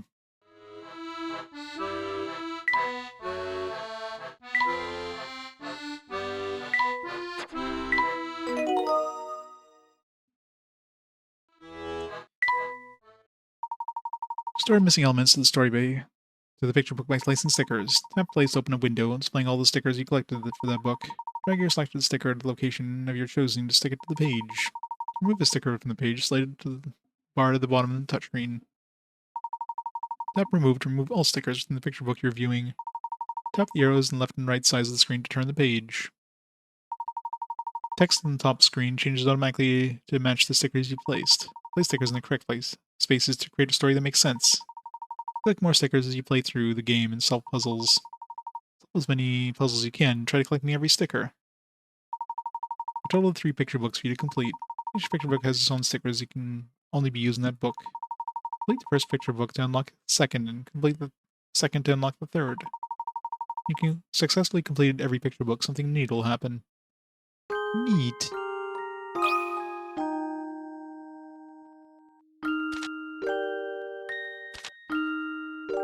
On one Sunday morning, I was strolling through the meadow. As I approached the tree on my right, I noticed a purple thing in the middle of the path, and a yellow thing to the left. Wonder who dropped these, I thought to myself. Decided I couldn't just leave them here. I got a tree. There's a tree on my right. Purple thing in the middle of the path. Ugh.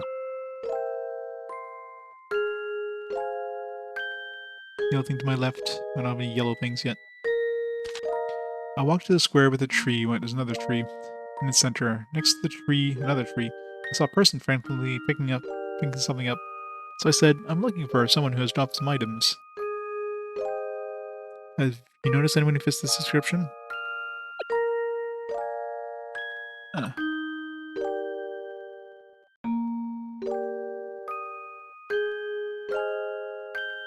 The shop started the Christmas nonsense in Canada land, like August. It's pretty much August. Hey, Stuart. Yep, more Layton goodness. I mean, obviously Halloween, after Halloween is when, like, they really step it up, but, yeah. I'm sure you go in today and, like, all the Halloween stuff is on clearance, and then, all the Christmas stuff is already up.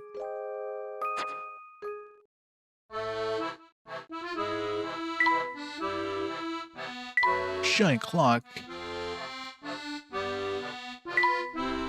Once after Cog started the big clock, the entire building started shaking ferociously. Afterwards, Luke and I rushed outside to see what had happened. Outside the shop, the whole of the city seemed to have transformed to an utterly different place. The door of the clock shop has been shut tight. For now, it seems the only answers for us will be the ones we find ourselves. Can we just, like, I don't know, grab a crowbar or something? Yep. Half off Halloween candy. Gotta love it.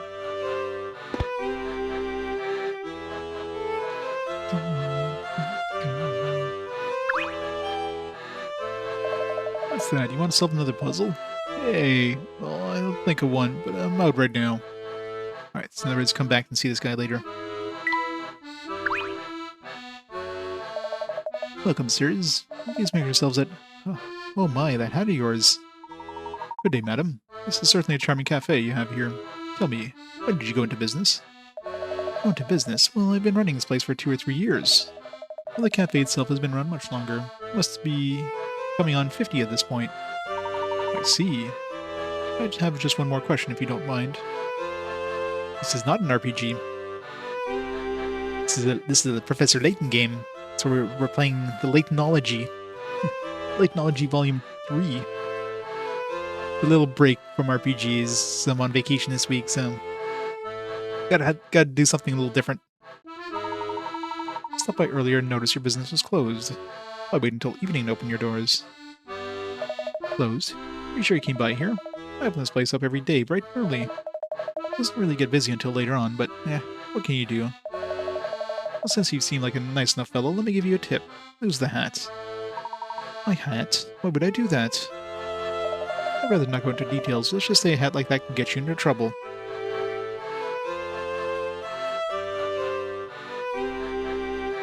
I bought a big overpriced bag and it was too much.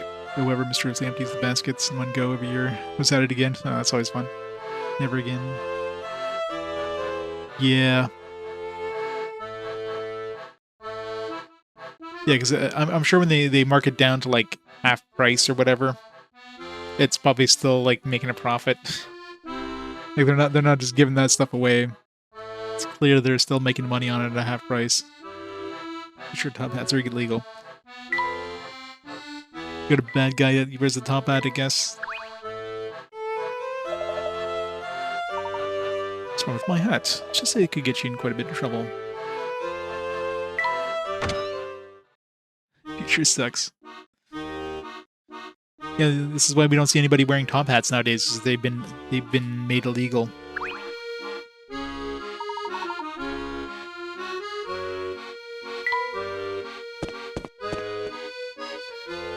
Wrong way.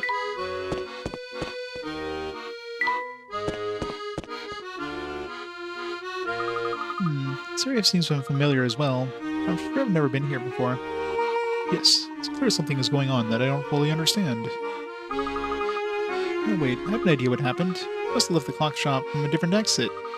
So we're probably taking a different route away from the shop. Oh, that can't be right. Think back to when we left the shop, Luke. We left through the same door that we used to enter the shop. Of that I am sure. Yes, I suppose you're right, Professor. Well, what else could explain this change of scenery? Perhaps our surroundings will shed some light on things. Let's investigate the vicinity a bit more. Right. Give me a second and grab a drink real quick and be right back.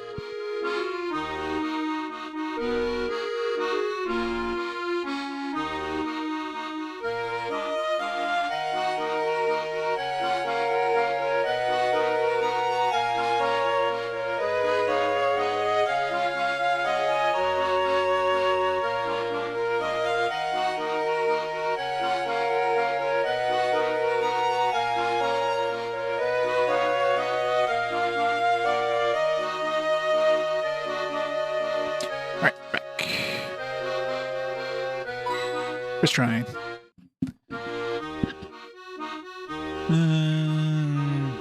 Happy face. Yep. Alright, third one's gonna be balcony.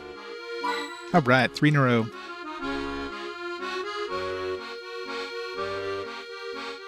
Yeah, they always have this this feel of like realism, but then they get so like off the wall, like, yeah, this would never be possible. It's extremely like it's like Scooby-Doo, but not.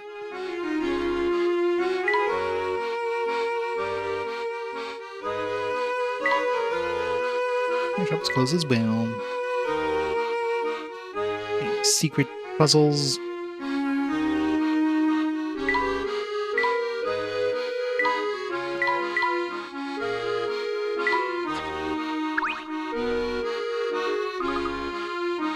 What is it? I didn't do anything, I swear. I know nothing. Are you alright, sir? You're dripping with perspiration. I suggest a calming cup of tea. I apologize for the sweat, sir. I'll get that tea right away. Well, you sure took off in a hurry. Have you noticed a lot of people have been acting awfully nervous around you? I certainly have, though I can't understand why. That in particular seems to make many of the people we meet feel uncomfortable. I don't know why anyone would be afraid of your hat. After all, it's like you go around terrorizing folks when I'm not around. Maybe he does. Scared people.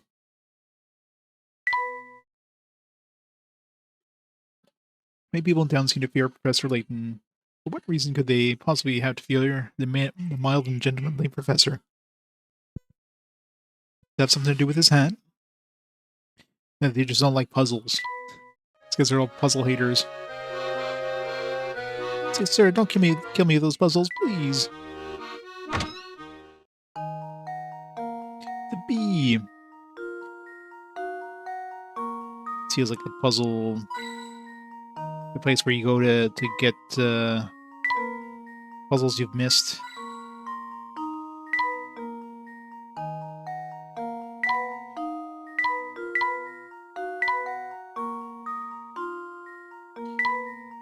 third.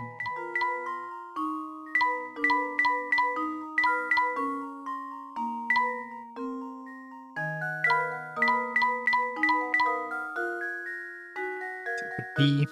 Not the bee. Bottom of the plant? No. It's a mess. The tree flower even has bug swarmings around it. Now, hold it there, sonny boy. I wouldn't go bad-mouthing that blossom if I were you. Why is there somebody lurking in the shadows? Simple. So wherever there are lost puzzles, there I am. It would mean standing in the dark. Oh, it's you. Have we met before? No. Well, allow me to introduce myself. Before you stands the beautiful and clairvoyant Granny Riddleton. Beautiful? Well, I guess you look pretty good for your age. Luke, how rude. Watch your words, Luke. After all, we don't have to offend the lady, do we? You ever notice how many mysteries there are in this world? How many puzzles? Puzzles that tease your brain, puzzles that bend your mind, puzzles that just plain frustrate the heck out of you. Certainly. Well, every puzzle you pass over or leave unsolved has got to go somewhere, right? Where did they go, you ask? Well, they come to stay with me. I had a feeling that was where you were going with this. Or I suppose I should say they used to all stay with me, but that's about to change. What? Might not be able to tell from my looks, but I'm no spring chicken. Be cold, I'm getting tired. Layton never passes a puzzle. He doesn't, but sometimes he doesn't go back to a place that might have a new puzzle. In these games, you always have to like revisit places like constantly every time there's like some change in the story because some dudes are gonna have puzzles again that you might have had a puzzle from before. Oh, I think I've earned my retirement from this puzzle caretaking business. But you can't quit. You mustn't. Without you, what will happen to all the puzzles we left behind? So you're saying that without me, you two would find yourselves in a jam? A giant vat of jam. And as for the debonair gentleman in the tall hat, what say you? I concur with my friend here. Hehehe. Yep, I figured you both say something like that.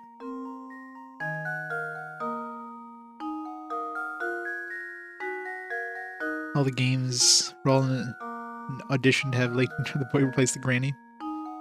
I'd say put Luke there. We need to keep Layton with us. Luke can leave. He's just a sidekick. But don't fret. I'll make sure you're taken care of. Oh. Hehehe. You'll just have to wait and see for yourself. When you've lost a few puzzles, come back here. Everything should become clear then. No, I know we just met, but you'll have to excuse me, as I'm going on a well-deserved vacation. I may never see you again, so ta-ta. Have a positively puzzly day. Not Granny Riddleton. Puzzly day? What an unusual conversation that was. Just be sure to come back here later. Definitely. So the bug does give me the creepy crawlies.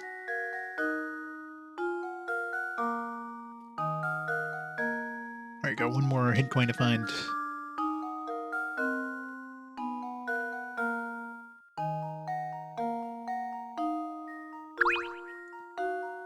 I wonder if Granny Riddleton is going on vacation.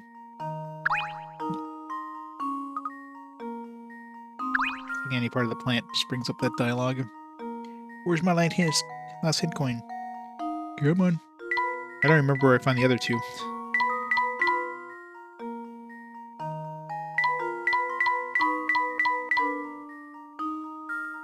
Sure, I must have found one in that one. There's one in here somewhere.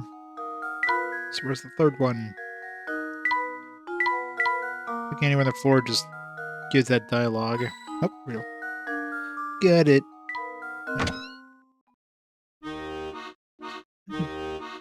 Visual novel? Well, I mean, it's a visual novel as in you're talking to a lot of NPCs, but the visual novel aspects is basically just to unlock more puzzles, right? So, it's a puzzle game, but not like just a pure puzzle game. Like you're not playing Tetris or something like that, or those would be more like puzzles. It'd be more. I wouldn't really call it visual novel. It's more like adventure, like point and click adventure puzzle game.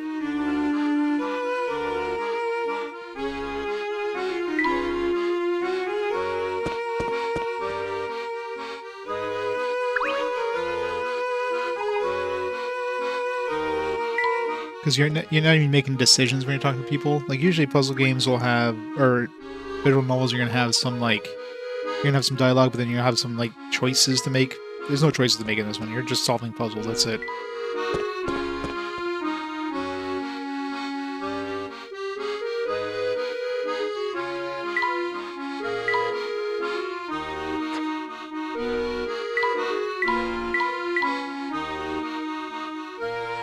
So new hint coins in the future version of this place. It doesn't seem like it.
Some croissants next to the Eiffel Tower.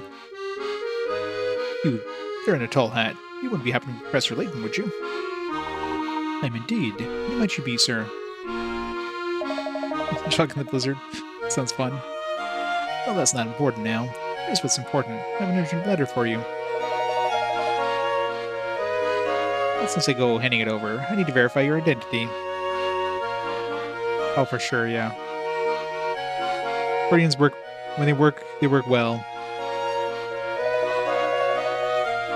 Got a puzzle here picked out for just that purpose, so get to solving. We didn't get an exclamation mark. How come we got a puzzle? Professor's hat. Guitars? Oh, one of these ones.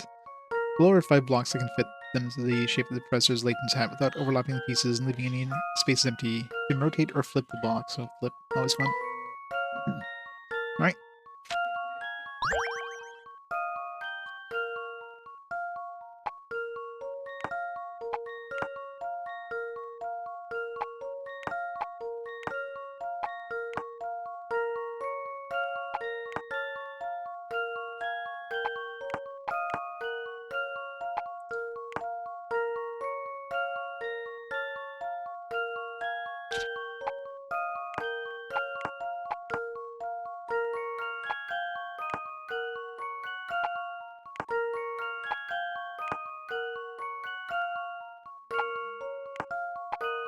Boom.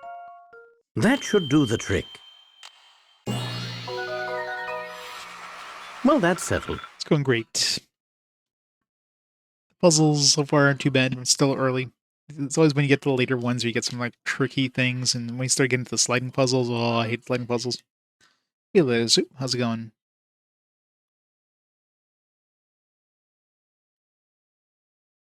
The Penny Arcade, man, it's been forever I've seen Penny Arcade. They still making Penny Arcade comics? Top notch. The 5 blocks actually spell Layton in Japanese. Pretty cool, huh? Ooh. Yeah, probably not.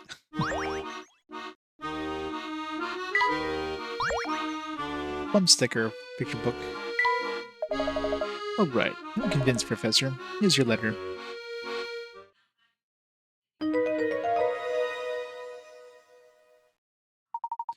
Let's see what it says.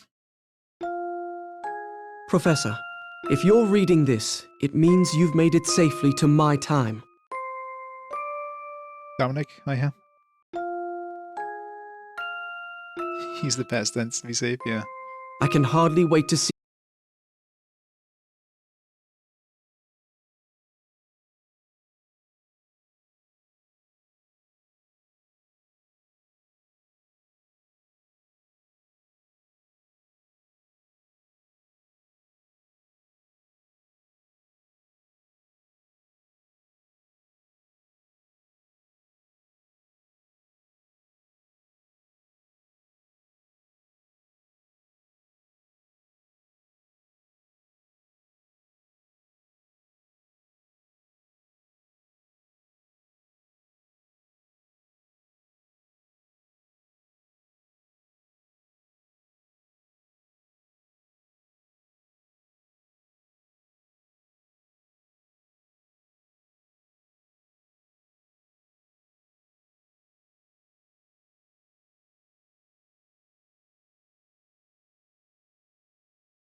Thank you for your assistance, madam.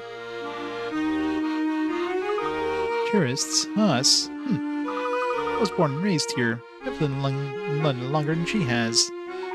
Now, Luke, there's no need to get all wound up. Let's find that hotel.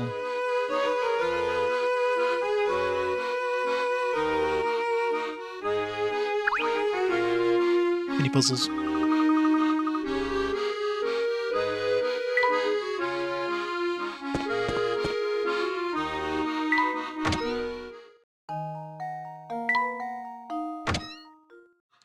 We missed any puzzles yet?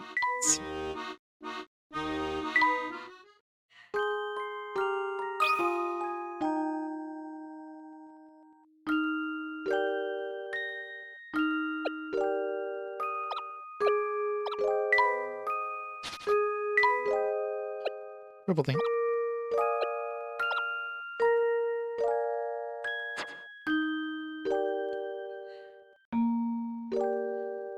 In the village from Spectre's Call.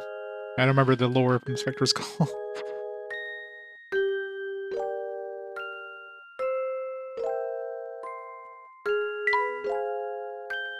You can see a list of all the puzzles. Oh, there's the banana. There's the yellow thing.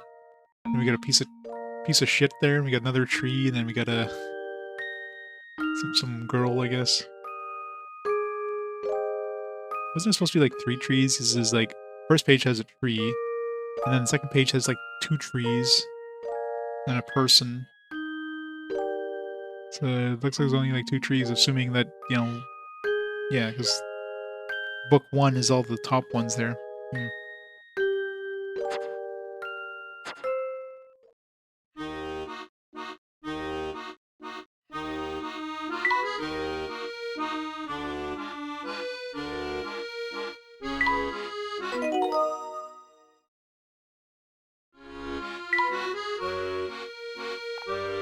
11 puzzles, and we found 11, so haven't missed any yet.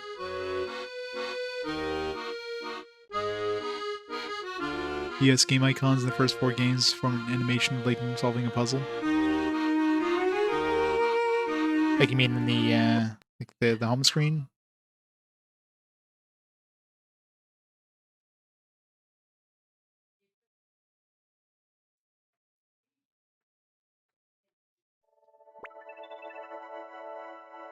No, he's just looking at you.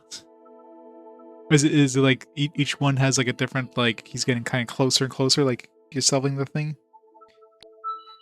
I'll have to pop in the other games to find out. Click, click, click. Yeah. And the third one's probably like pointing at you. Or the fourth one he's probably pointing at you, I'm guessing. It's my favorite non-RPG series. I do love the Layton games. They're fantastic. Bonuses, we got bonuses.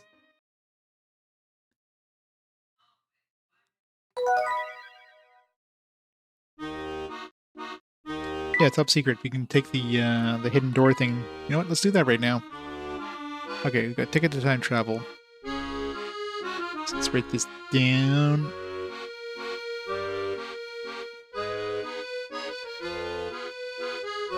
Notepad. 2G, 2B, 2G, 6D.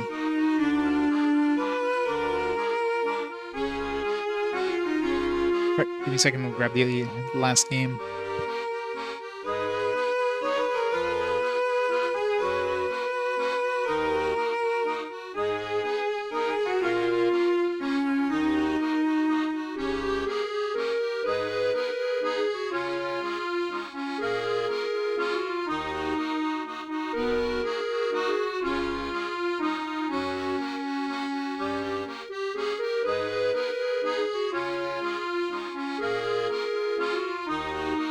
Alright. Yeah, we can use this password for the last game to get some extra puzzles. Let's do that.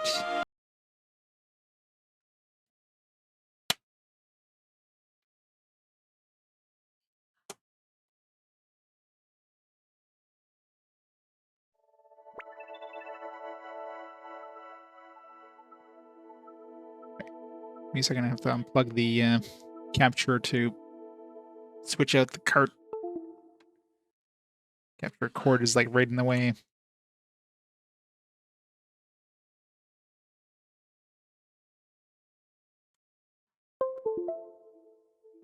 Go.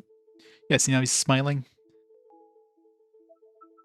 They're on Twitch, but I haven't uploaded them to YouTube. I mean, I could, but you know, like a different playlist or something. Oops, got to hold down select with my native resolution thing.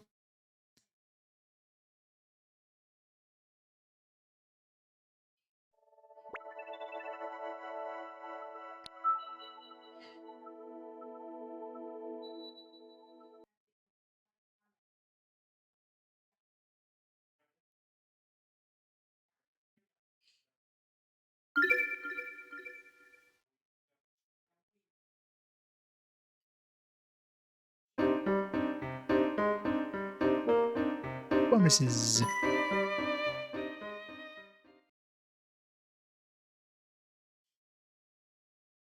This one. Top secret.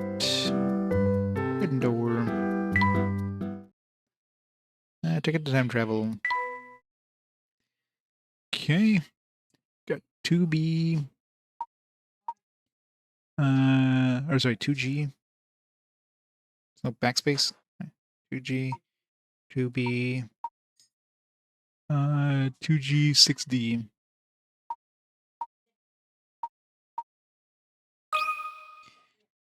Extra puzzle. Don Paulo's flying apparatus. Password to the sequel's hidden door. Oh, it's just concept art.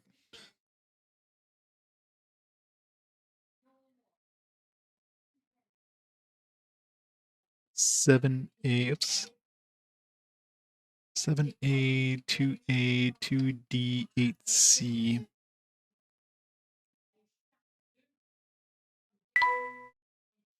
Laytonomobile.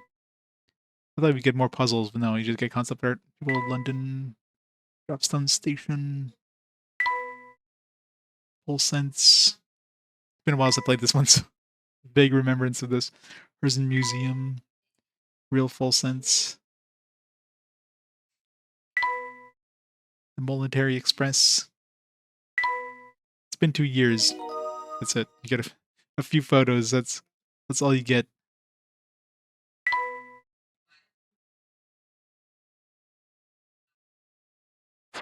Surprised I didn't import that one already, but whatever. Now we got a password to bring to the sequel. All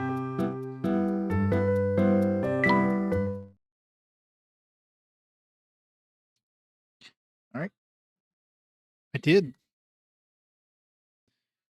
You get to like transfer all these puzzles, all these secret door things between one and the other, and all that stuff. Like capture, switch out cart.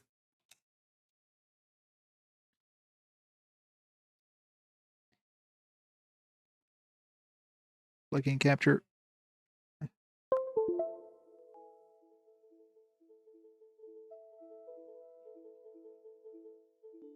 Okay.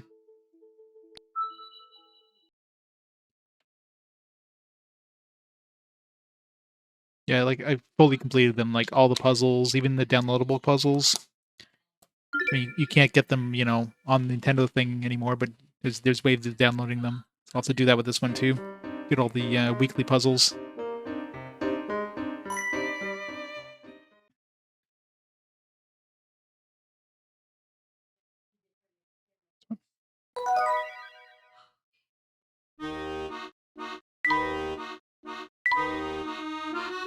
Alright. 7A.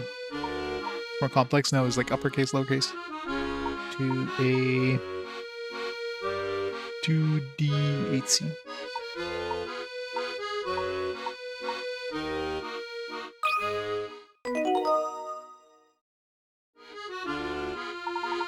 Well, here we are, Luke. We're standing at the entrance to this game's hidden door. Yep, what kind of puzzle do you suppose is waiting for us inside? Itching to find out, are you? You bet I am. Well then, let's not keep you or our esteemed player in suspense any longer. Here's a little gift from us to you. More puzzles.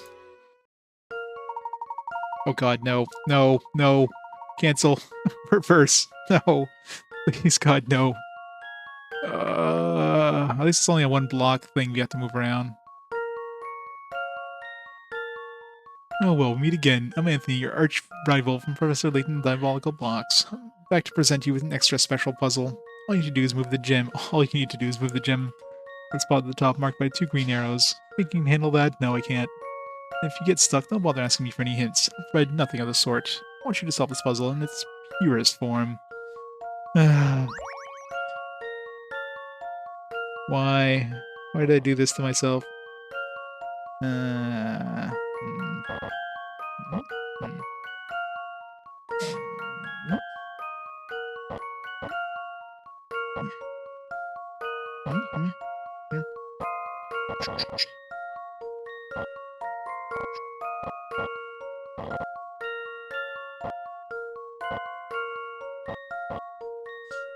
Um, um, um, um.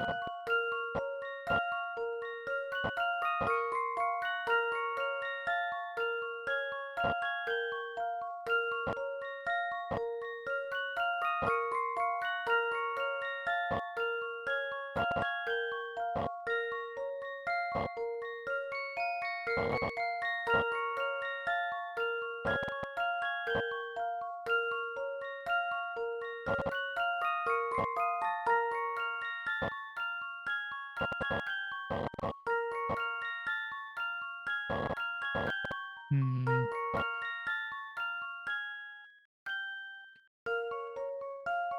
Ah, the joys. Joys of sliding puzzles.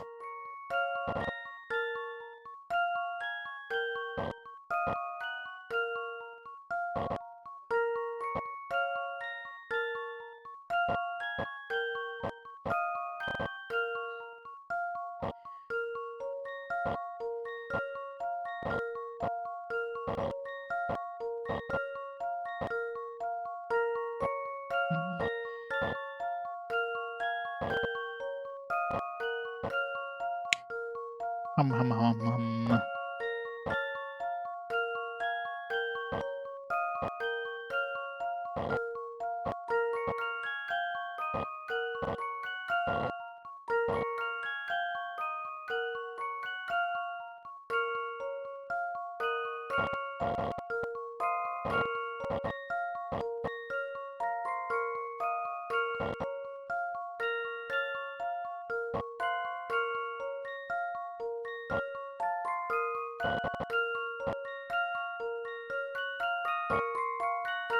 Those are the worst.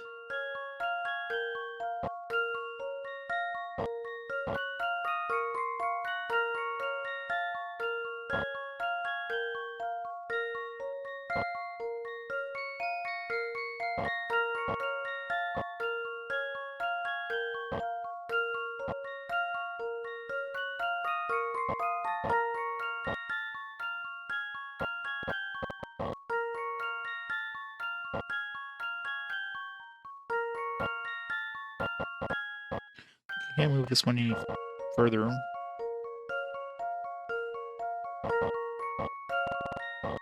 But somehow get that crystal down to the bottom.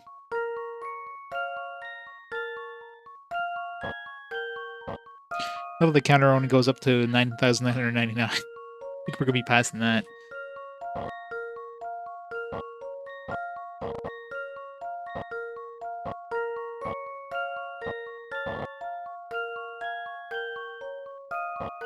Um,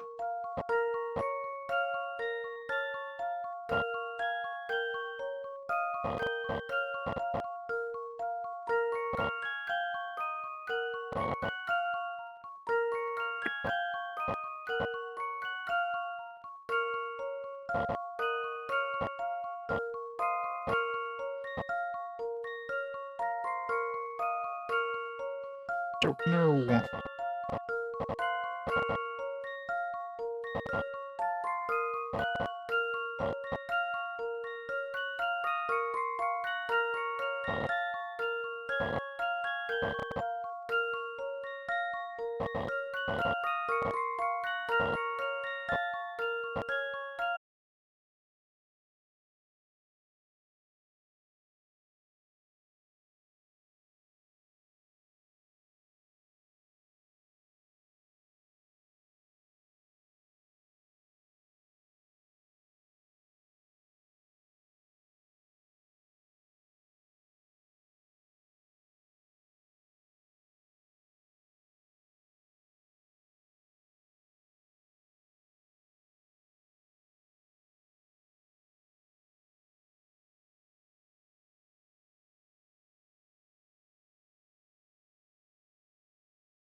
The Boggle box reopened. Do it in less steps.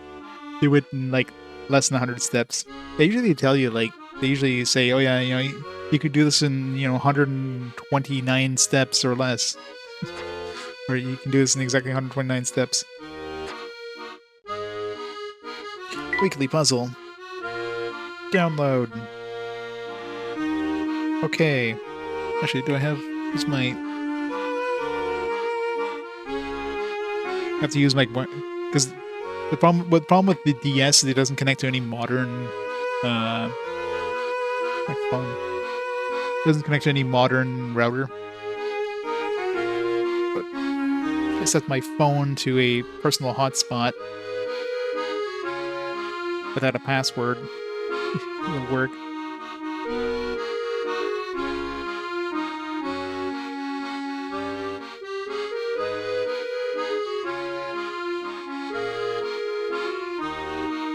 Download. Put the Wi-Fi on in my DS. Wireless.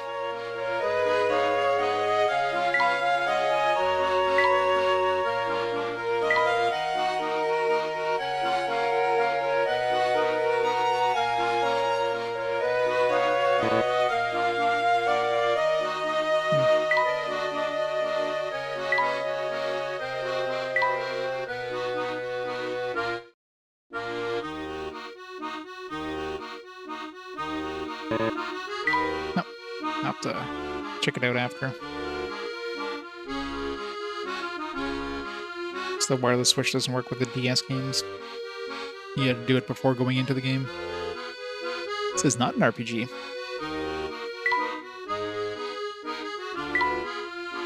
For sure, already had the phone connected, but oh well.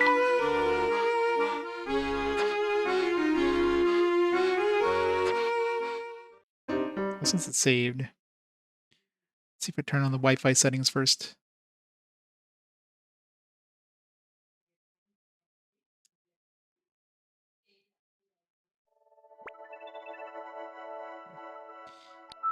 Wi-Fi. Oop. Select. Play the role of Layton. Close enough.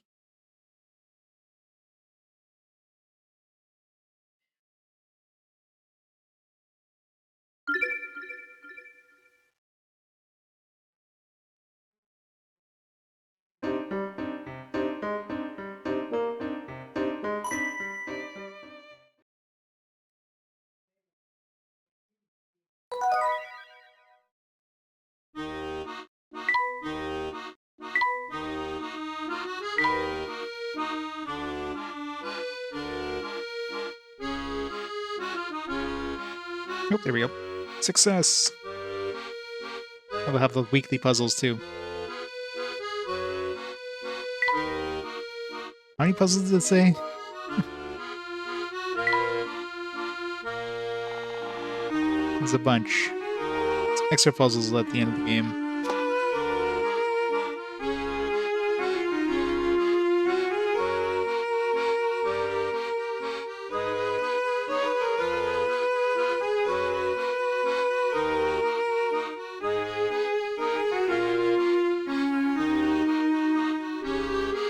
Right. Turn off the wireless switch. Alright. We're good to go.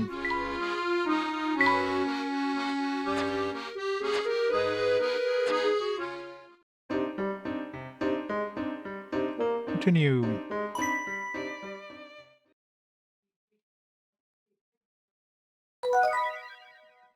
Alright, so that's one annoying slider puzzle out of the way. At least that was just like a one size one. It's a lot worse when you have like anything that's more than like one slot. Trying to move around like a 2x2 square or something like that. Ugh, those are the worst sliding puzzles. Layton and Luke remain mystified by the local citizenry's terrified reactions to the Professor's hat. Working their way through the town, the pair receives a second letter from Luke in the future. I love how they have these little, like, recollections, like, last time in Professor Layton. Following instructions in the letter, the pair heads to the hospital located in Auckland Lane. Alright. I was just revisiting, see if we have any new puzzles.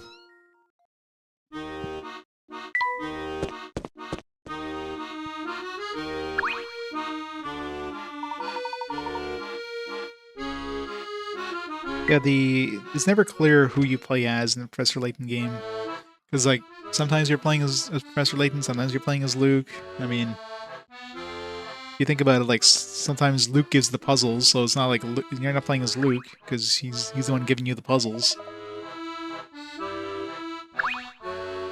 You just play as a fly on the wall when these two are giving themselves puzzles.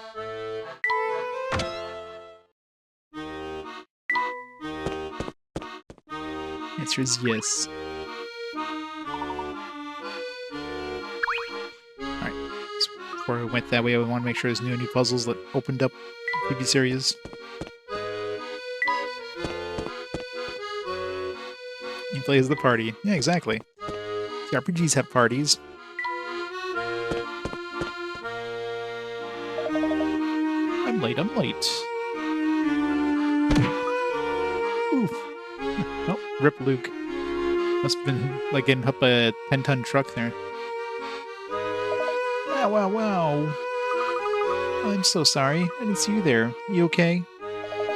Ouch, I skinned my knee. What if you gave it a kiss? It would make it all better. Run, Luke, run. It's an insurance scam, obviously.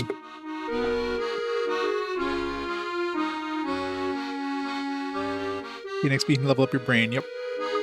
Huh? Great, then fuck her up. Smoochy, smoochy, smoochy. What? No! Stay back, don't come any closer. Luke, watch your tone. Remember, a gentleman always remains kind when conversing with a lady. Oh, your name's Fluke? What a charming name, so very whimsical. Alright, let's go now, but let's rendezvous later, Dreamboat. Oh, Fluke. Actually, miss, my name is Luke. Oh, phew, ran off. What an unusual young lady. That's a nice way of putting it, Professor.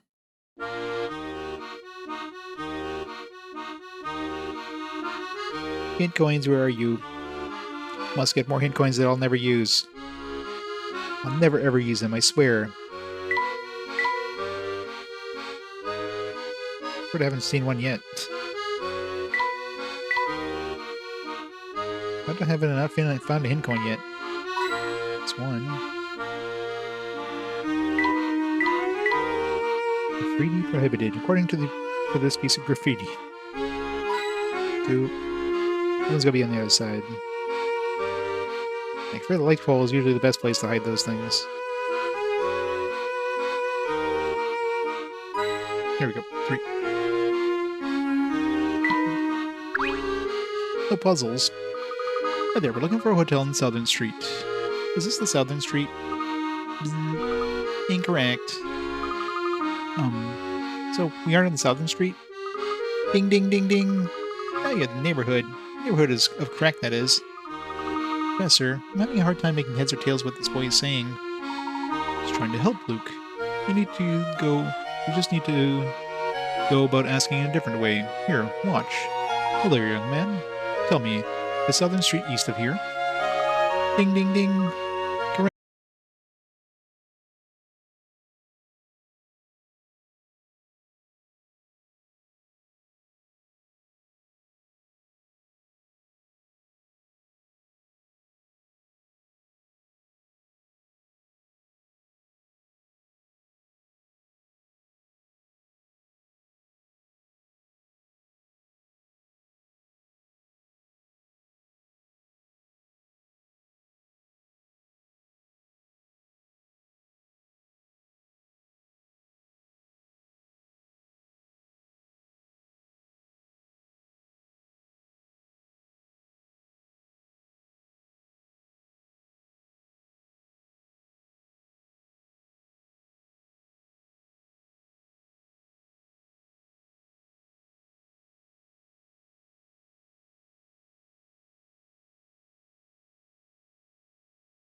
Good day, young lady.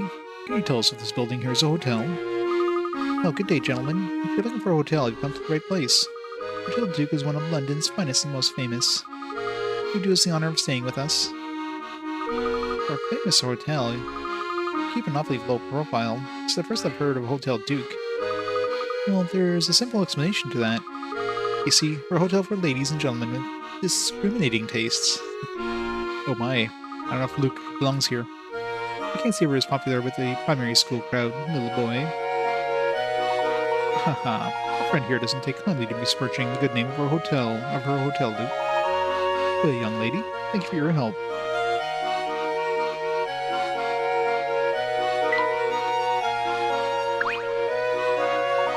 It'd be wise to stop the Hotel Duke before pressing on.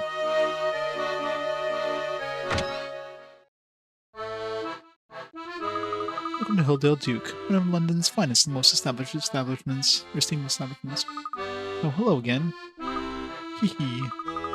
I ran ahead and took the liberty of preparing a suite for you two. May I help you with your bags? Oh, well, that was nice of you and all, but we just wanted to ask directions to the railway station. Perhaps you might reconsider staying with us. You're a tourist here, are you not? As you can see, Hotel Duke is centrally located. Stay with us. You'll spend less time traveling and more time having fun in the city.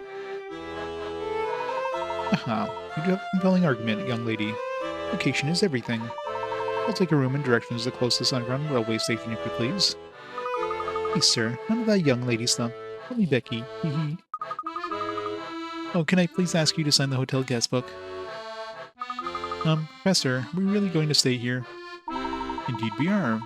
Somehow you and I have managed to get ourselves lost in an unfamiliar area. As Becky noted, having a central location to return to while we were here could prove very useful.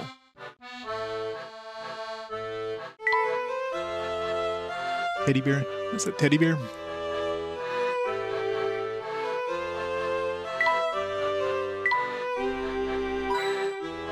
Bitcoin.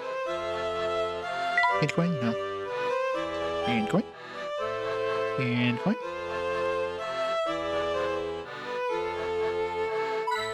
Bitcoin number 2. Bitcoin number 3.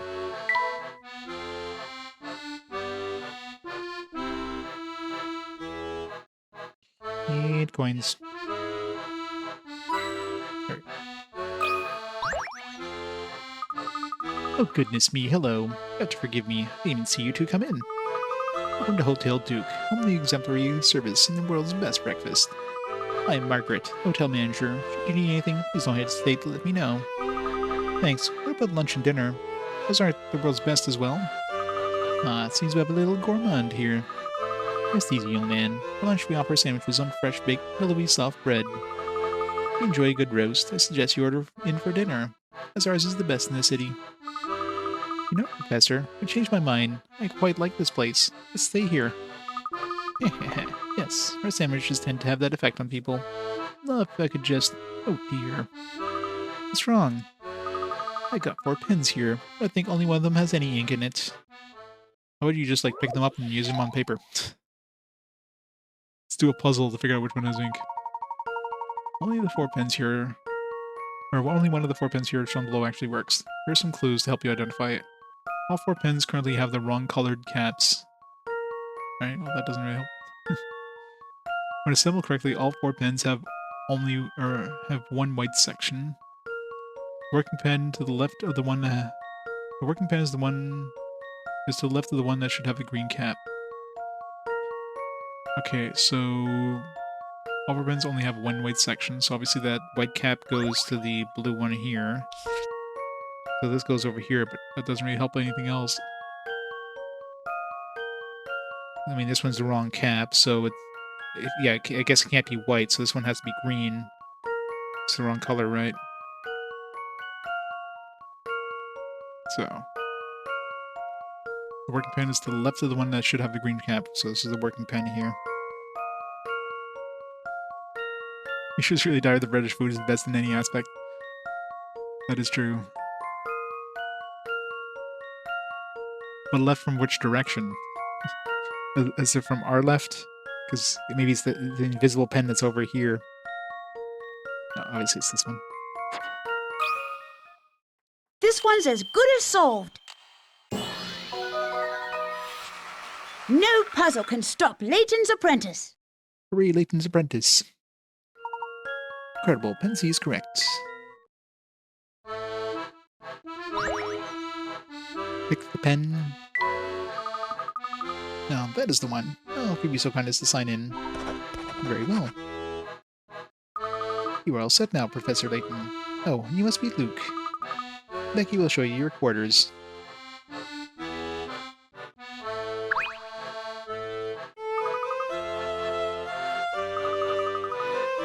She's fast asleep. She must have worked late last night. Another puzzle. I'll be showing you to your quarters now, Professor Layton. My name is Becky. Should you need anything, don't hesitate to call on me.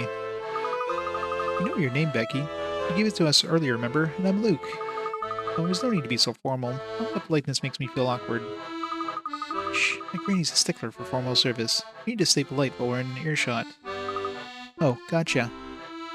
Now, if you two gentlemen are ready, let me escort you to your quarters. Right this way. This room has the best view in the hotel. You lucky ducks totally scored. Did you hear that, Professor? We lucked out. Yeah, well, I guess it's not really luck, now that I think about it. See, ever since we moved the hotel to this new location, we haven't had a single guest. Seems like how long has it been since you moved to this location? So Hotel Duke used to be located somewhere else. It's kind of a sensitive subject, so I'd rather not talk about it anymore. Hope you understand. How does a hotel move?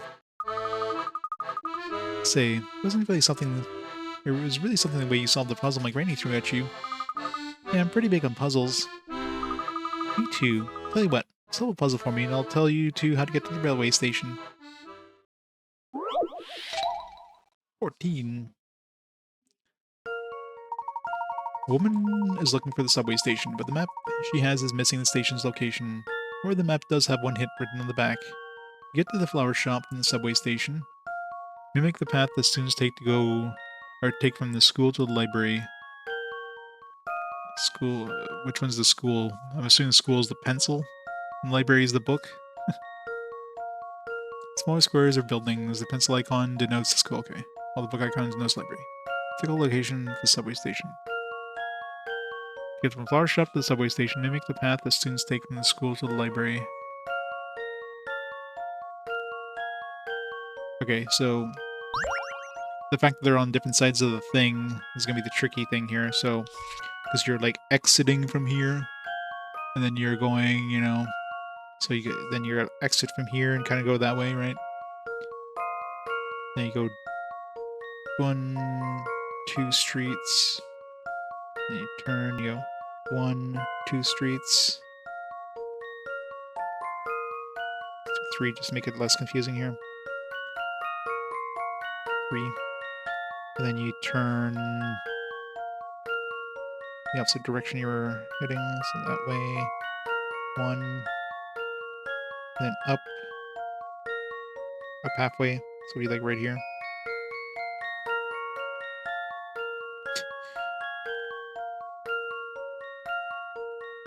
Yeah, that looks right.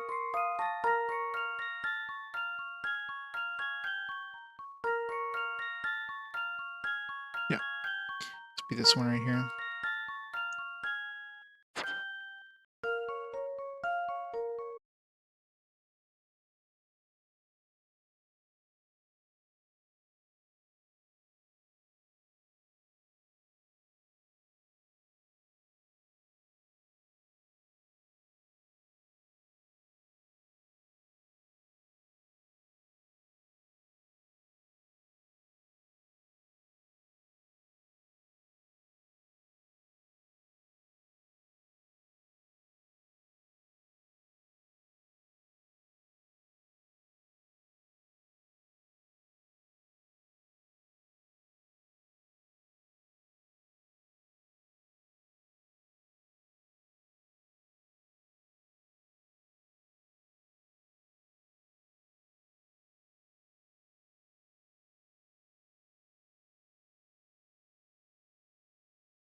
it doesn't tell you which side it is. So if let's say we're looking at it from like this side here for the profile view, which is probably like the one that most people would assume. So it's probably the wrong answer, but let's see. Let's say we did looking from this side, we'd be getting oops. So we'd have like 2 matchboxes here maximum. Here we'd have a maximum of 8. Here we'd have a maximum of 3 and a maximum of 6. Alright. So we're looking at 19. Let's go like 19 if we're looking from this angle. If we're looking at it from this angle, we're looking at 4, 3, 9, and 4, which would be 12, 18, or 20, right? Yeah. So this would be 20 from this side. We're looking from above. You'd be looking at 6, 1, 6, and 8. 12, 13, 21 from this side. And last but not least, this side.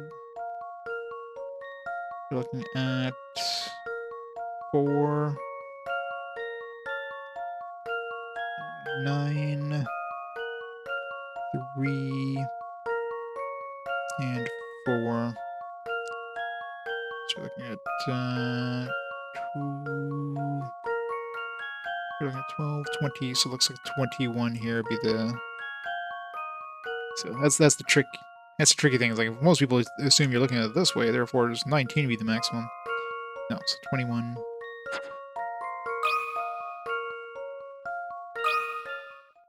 Here's my answer. Phew, that's a relief. Correct. There are 21 boxes most. I love how they don't even explain it. I mean, odds are if you figured out 21, you probably like realize that yeah, you're looking at it from a different direction. I'm sure those hints would have like hinted at the same.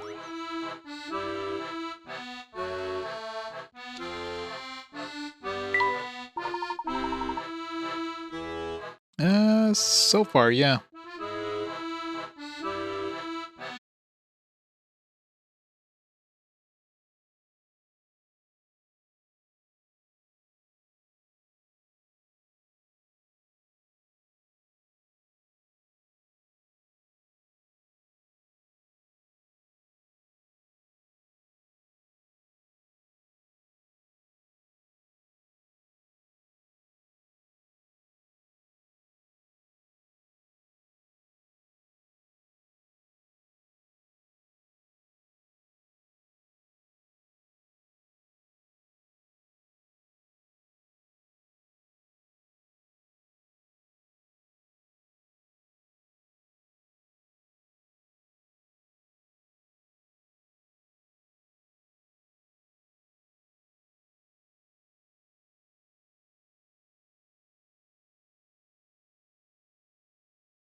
play their games with copies.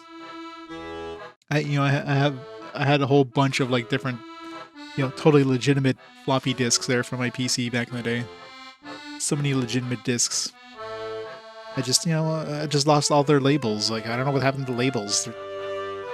I had to like hand write them down for some reason.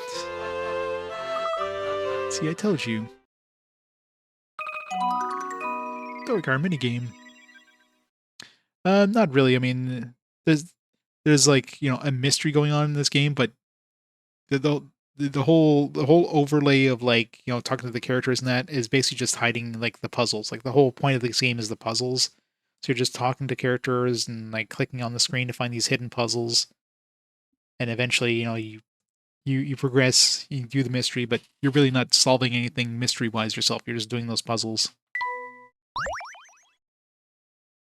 A new course for the toy car daily stroll. See the latest and greatest cars from the hotel manager Margaret. Toy car minigame is added to the trunk. User whips the pilot of the car through a number of twisty, obstacle-laden tracks. Right, toy car time. Pick up all the items on the track and lead your car to the goal by placing tiles in the correct spots. Number and types of tiles available for you will use changes with each track. Drag a tile from your inventory box to the desired location to set it down.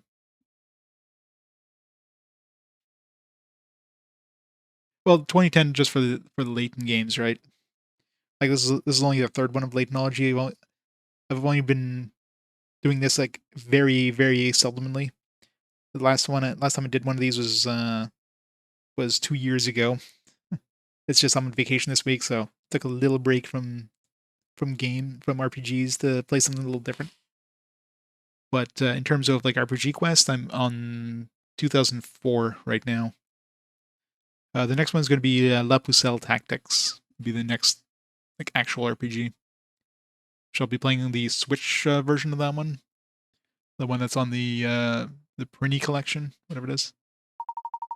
Square on the track can accommodate one tile. You can only place tiles on standard terrain such as grass or sand. Tiles can't be placed on squares with bridges, switches, trees, rocks, or water. When the car rolls over a jump tile, it will leap over a single square, no matter what square it holds. That seems dangerous. The car passes over a tile with an arrow on it. The car will move in the direction of the arrow. If the car has passed over a tile, the tile will vanish from the board. You can change the initial direction of your car by tapping it before it starts. The car can only cross over drawbridges if there's no gaps. Raise and lower drawbridges by rolling the car over yellow switches on the track. Tap clear to return all the tiles you placed in your inventory. All the tiles are in place. Tap go and start your car. Well, yeah, but the whole point of the Layton games is all the filler of like the text and stuff. I mean, you got wonderful music, you got wonderful graphics, very, very, very stylized graphics and stuff. And, you got some interesting characters and stuff like that. But yeah, it basically, instead of just giving you a whole bunch of like random puzzles, like, here, let's just throw them in this game. I mean, the puzzles generally, like, the majority of puzzles have nothing to do with what you're doing in game. So the puzzles could be completely separate from the game, except for the story puzzles. Usually the ones that are part of the story will have some sort of like bearing on, will have some sort of tie to the game itself. And most other puzzles are just, yeah. It's like, yeah, I thought about the other day about matches, like, reaching the goal alone isn't enough. If you don't pick up every item scattered around along the track on the way, you won't clear the track. If you hits any obstacles along the way or drives off the track, you'll have to start over. Total of 10 tracks. Play through the game, you'll collect more tracks. Yeah, the pen and ink. Well, that one, yeah, that one was like a story one, right? That one kind of made sense. Like, hey, you need to use a pen. Let's do a puzzle with the pens.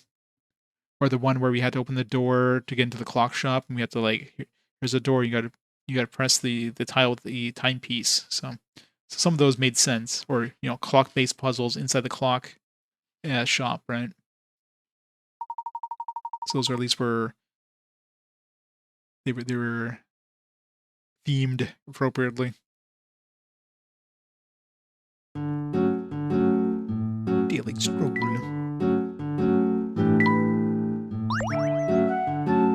Alright, so we got 2 1. Alright. The goal, I'm assuming, is the air, is the... No, okay. I'm assuming the goal is the red thing in the corner. And then we have to hit all those flags. No, I don't know if we have to use every one of these. I'm assuming not. Okay, so...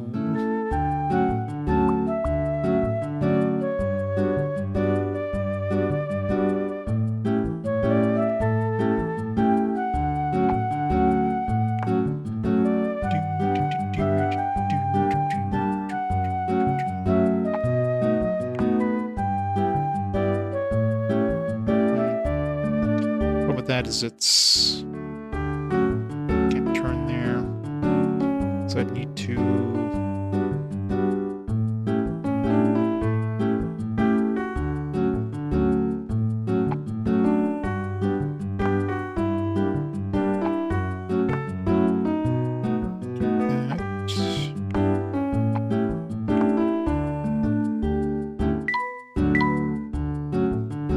so I'm assuming we don't need to use all of these. Let's find a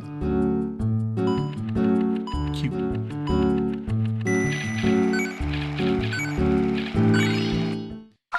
Hooray! Completed the course daily stroll. That was easy. Next. Nope.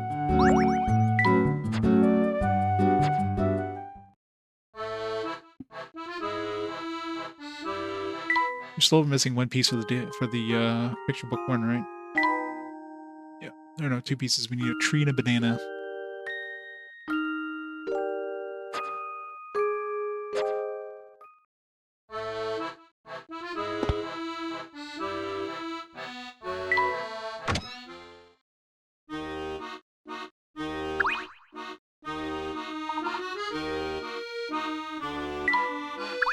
Go this way? No.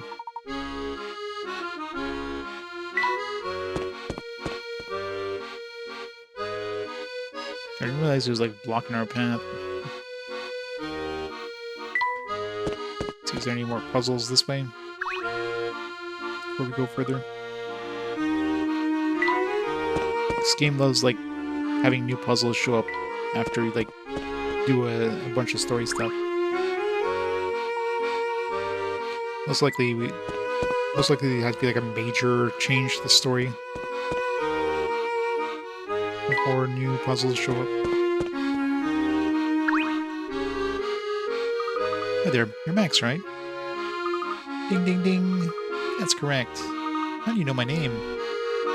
Becky told us who you were. Bzz. Valid answer. So bossy Becky sent you. Must be staying at our hotel. Ding. I mean, yes, we are. Tell me, is that the arcade back there through that arch? Does the arcade lead to the station? Ding, ding, ding. Yep, that's the arcade. If you walk all the way through, you'll hit a big street. This street is called Flatstone Street. The subway station is on the north side of Flatstone Street. What do you say on the Day of the Dead? Happy Mary? Good. Good old Day of the Dead. Yeah, you know, just say, you know, Happy Dead Day. How about good afternoon? Gotta celebrate the Day of the Dead.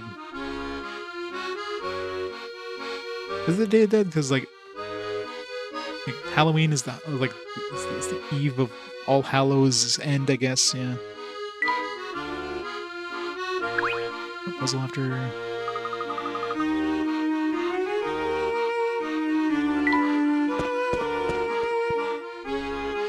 This guy again? How did he get here before us? Nope, nope. I wanted to. Just trying to tap things. Get back there. 1.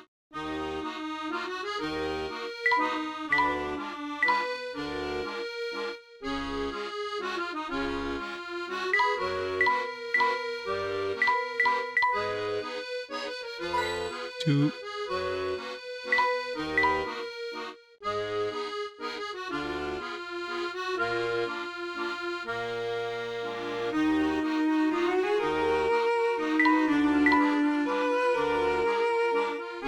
Good afternoon, Day of the Dead. Good afternoon, Day of the Dead to you. Merry Day of the Dead. What's the third one? Here's number 3.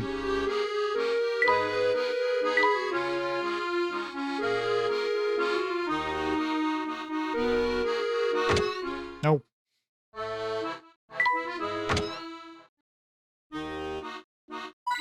There you go. Number 3 done. What do you think you're looking at, Shorty? Oh, hello, sir. Did we just see you in front of the hotel? What hotel? We've been posted here all day.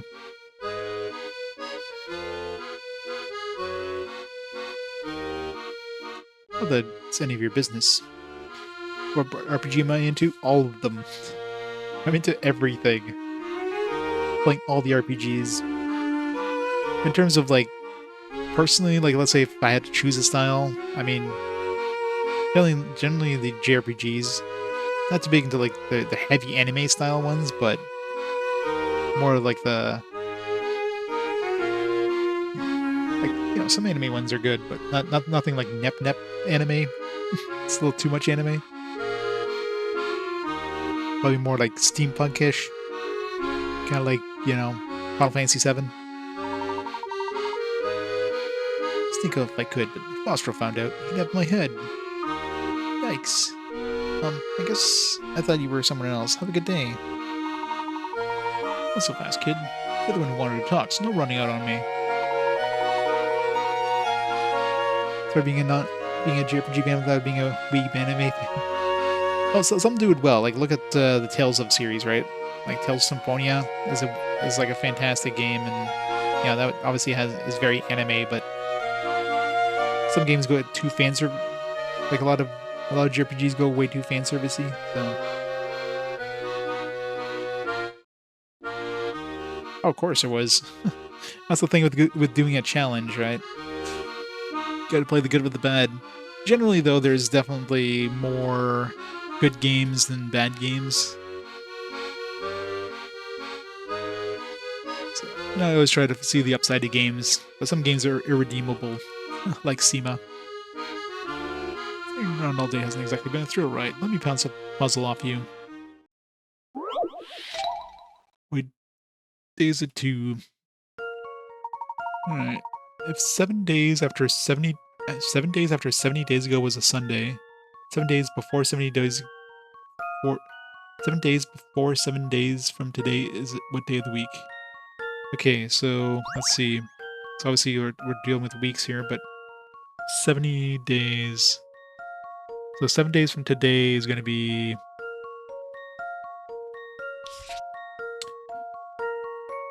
So 1, 2... So 7 will still be... Just want to make sure I'm not like... Because it's 7 days a week, therefore bring you back to where you were, right? So 7 days after 70 days ago was a Sunday. And we're all dealing with weeks. So like if 1 week after 10 weeks ago was a Sunday, 1 week before 10 weeks ago is what day of the week? It should be Sunday, right? Like we're just dealing with weeks.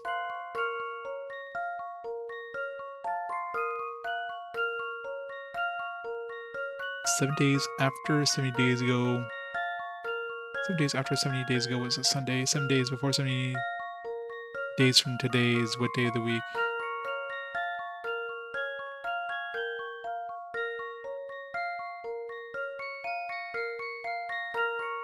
Well, so that's the thing, right? Am I overthinking it? I want to make sure it's not like 7 days before 7 days from tomorrow or something like that, right?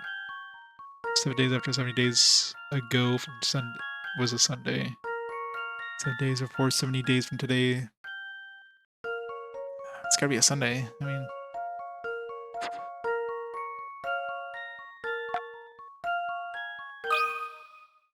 he's one of those like just don't overthink it.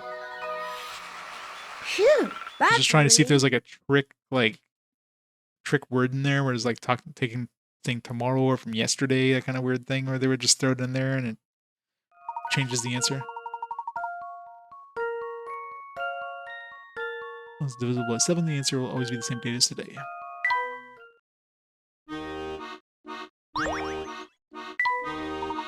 Ah, solved it already. Great. What am I supposed to do to keep him nodding off on the job?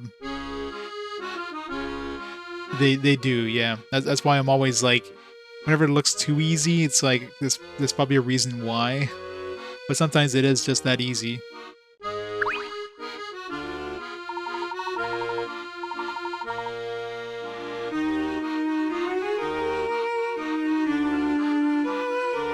I don't know about early. I mean, this isn't like Brain Age or something like that. Brain Age, those things are like, ugh. This one actually has substance, right? You have the whole story. Like, it's not just here's a bunch of puzzles. Like, you actually have this whole kind of world building, story, characters thing going on at the same time to make it a little more interesting. You know, hunting for hint coins that you'll never use. Must find all the hint coins.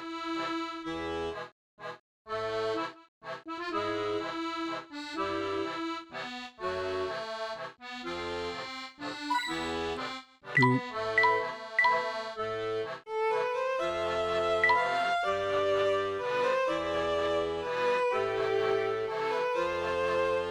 One more in here somewhere. Great. Alright. 3 hint coins. Secret puzzles. I think in the process I kind of clicked on anything that could have been a secret puzzle.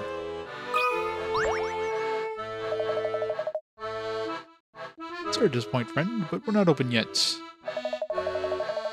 Didn't you see this sandwich board out front? Should have said as much. Sign seemed to indicate you were open. It's no trouble though, that matches such a space cadet. I can't tell you how many times I've told that boy to change the sign on his way out. Sorry for the inconvenience. I'd like you to have a seat and wait. We'll be ready before too long. Now, in that case, we'll have to come back later. We're in a bit of a rush now, you see. Just as well, really. I've got a mess on my hands that needs my attention right now. That seems to be the problem. It's the door to the back entrance. The wife set a new code to the lock when she went out.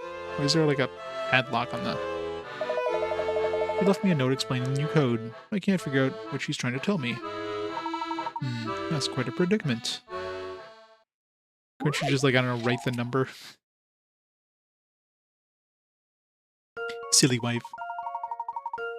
121 minus 100. No. It's the end. You have to enter a number to open the door. The only clue you have is a hastily written note from the woman known for her poor handwriting. What's the number? We turn it sideways. Well, it looks like an equation because there's like an equal sign. So it looks like 121 minus 111 or 113 or something. Alright. It looks like it might be 121 minus 113.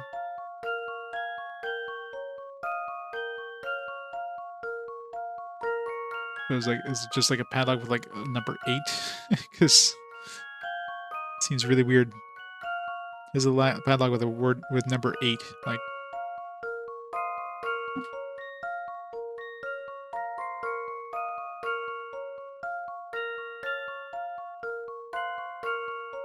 yeah, that's what I mean. Like, that seems wrong. You know what I mean? What if we look at it from the side? I mean, it looks like an R. Like they made it look like an RHB, but the side doesn't make sense either.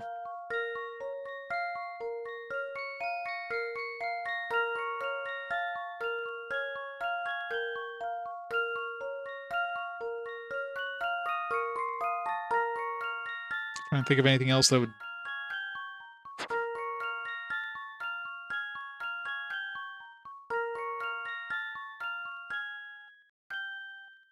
Need to enter a number to open the door. The only clue you have is a hastily written note from one. I mean, it can't just be a single number, right? Like, that doesn't make sense, but, I mean... So the only one I can see is a 121 minus 113 equals... Especially when they give you 3 digits. Let's try it. I mean, that's a really weird padlock. Maybe it's 008? Right? I've got a good feeling about this one. Okay. I don't know if I needed to put all that's the settled. zeros there, but... Alright, so if I just 8 would have been fine. Enter 8. If you look at the note the right way, you can see that it says 121 minus 113. So of course the answer is 8. But it's a padlock. Like it can't be 8. It has to be 008. You know what I mean? Like here's a 3-digit padlock. What's the combination? 8. 8 what? It's 8.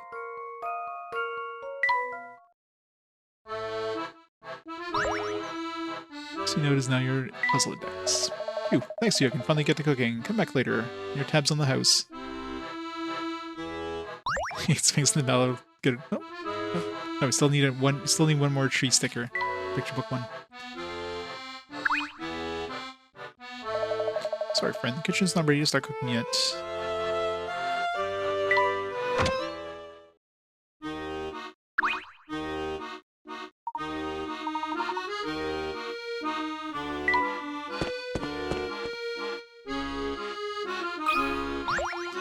Banana peel. Literally dropped a banana peel all over here. How disgusting. So you think that would have given me the banana sticker? What dreadfully uncouth behavior. Luke, do the gentlemanly thing and pick it up, will you? I got it, Professor. While you're doing that, here's a puzzle to make the chore go by faster. I have not. I think I've seen some gameplay of it, but I haven't tried them myself. Make your way from the start of the goal, but be wary of banana peels. Whenever you step on one, you'll slide without stopping until you hit a wall. Can you find a way through the slippery streets? Alright. So... we go this way, we slide all the way to the wall, then we hit this wall. Then we... Now, can we, like, from here, can we, like, move up? Or can we, like, only go in one direction? Because there's no banana peel here, so we could, like, walk up here and go this way, right?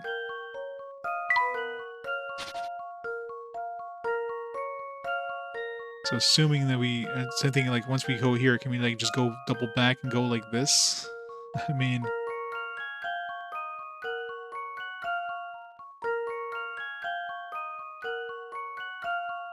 Although I'm assuming the banana peel stayed in place, so maybe you can't do that. So assuming the banana peel stay in place, so you can turn here, you'll hit the wall. Go here, you'll hit this wall. Walk up this way, go over here, hit that wall. Over here, boom, hit this wall. Then you walk up and go this way.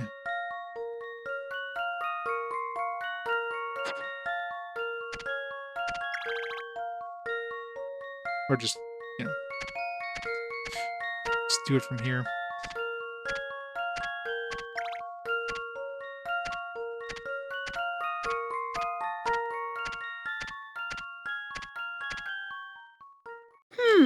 How about this? No Correct. puzzle can stop Layton's apprentice. Sweet. Most people have seen banana peels used in cartoons for slippery comedic effect. If you ever actually step on a banana peel, you know it's no joke. So be sure to always dispose your banana peels properly. You wouldn't want to cause somebody to peel out. Slippery trip. There, all cleaned up. It's one less banana peel cluttering the streets of London. Well done. Your thoughtfulness may have just saved someone from taking a nasty spill. 1, 2, 3. Nice.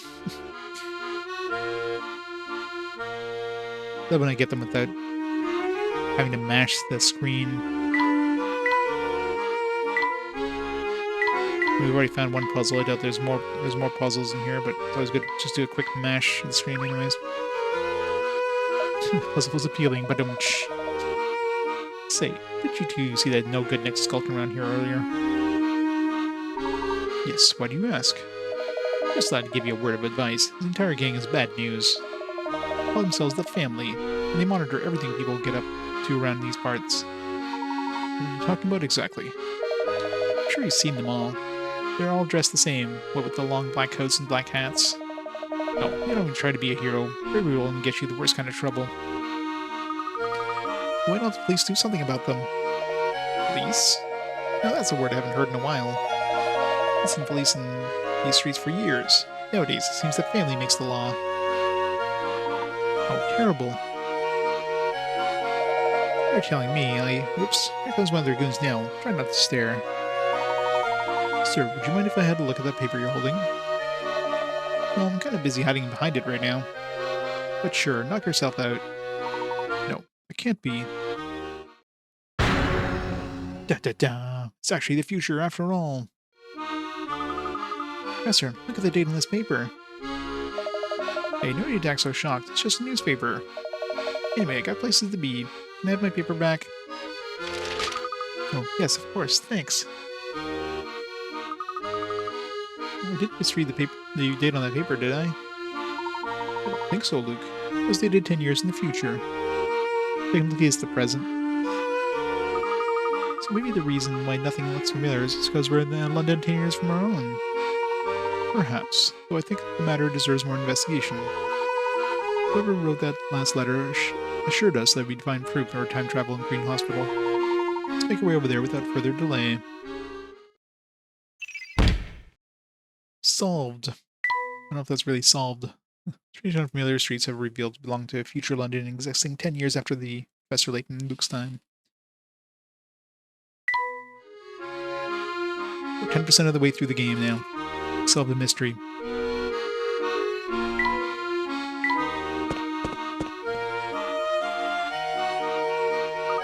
This must be the big street that Max was talking about, right? Platstone Street? Excellent. Continue north, the station should be on the right-hand side of the street. We're almost there. Let's keep moving, Professor. Hey, is it just me or that man on the corner shaking? Scaredy boy again. One. Nope, nothing in the car. 2. 3. No. 3. No. 3.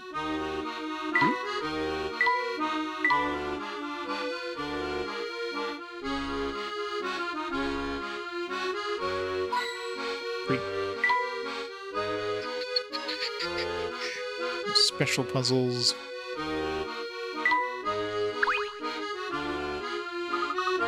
What do you want? Please don't hurt me. What's that? Station? Oh, it's just down the street. Just don't come any closer. Just leave me alone.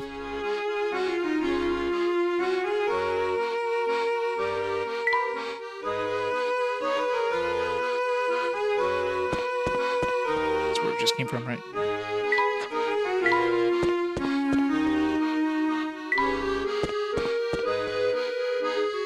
Wait, we're seriously back here? Couldn't we have just, like, I don't know, gone this way from here?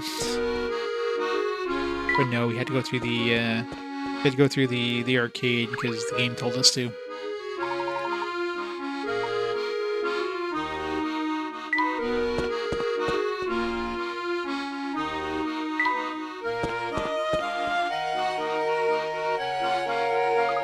Hey, look, it's their family goon we saw earlier. Certainly dressed similarly, but I do believe this is a different fellow.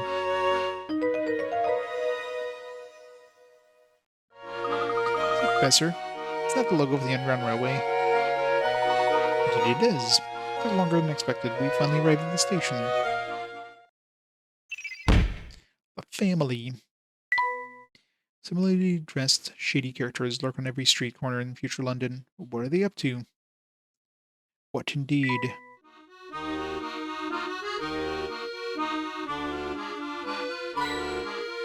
There's number 1. 2.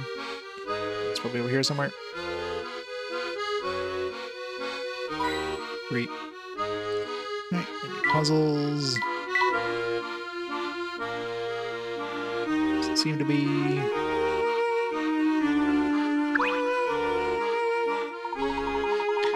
Don't want things to get messy. You better stop giving me the eye, kid. No. Sorry, sir. I didn't mean to stare.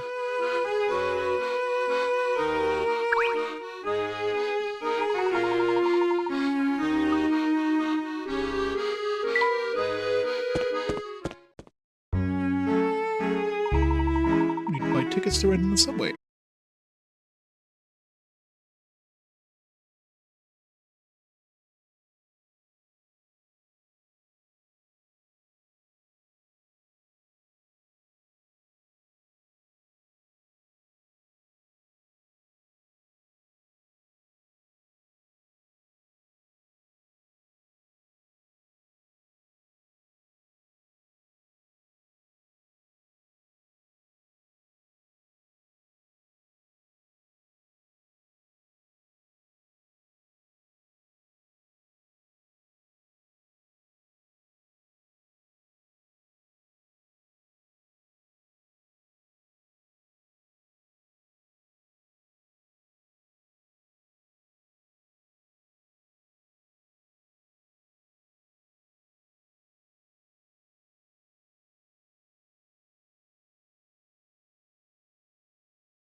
Fast travel. Else.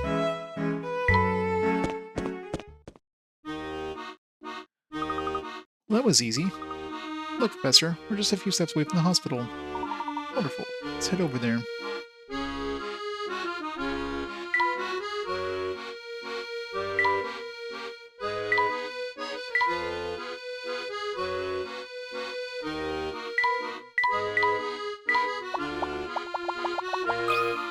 Secret puzzle. Oh, this is a hidden puzzle? Birds on a wire, 146. A lot of puzzles in this. Hey there, I'm trying to shoo the birds away from these power lines. Each time I clap my hands, half of them fly away, but one comes back. This pattern never fails. Even if I stand here clapping my hands all day, the number of birds always ends up right back where it started. So many birds were there on the power lines to start with. 2?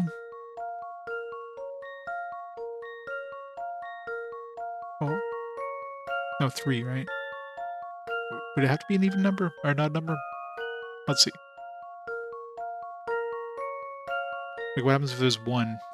Like, how do you have half a bird? If it's like an odd number? Like...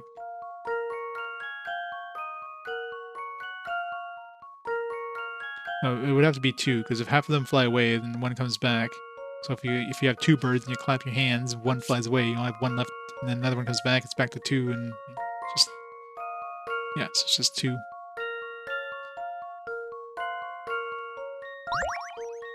One bird had been drinking, so seeing double.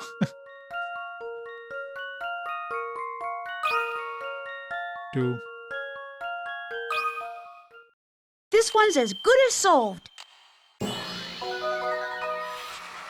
Phew, that's a What if you had relief. like 1 bird or 3 birds? What would happen then? Every time you clap your hands, one bird just like splits in 2. Tweet, tweet. 2 birds is correct. Half of 1 is 2, so 1 bird flies away and the other one comes back. So the number of birds always ends up being 2. In this puzzle, using half refers to 1 bird. To refer to 1 bird is potentially quite misleading. Be sure to choose your words carefully, even if you're explaining something simple. They're all pregnant and leave eggs behind. Which just hatch. She's just really slow at clapping.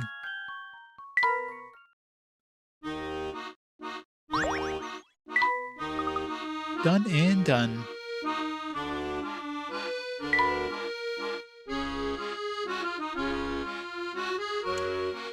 Found 1, 2, 1 more hit point, 3. Alright. Found a hidden puzzle, so I doubt there's anything else.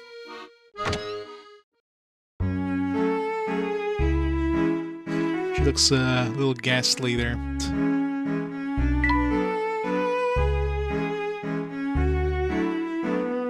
She looks like a patient in the hospital. Oh,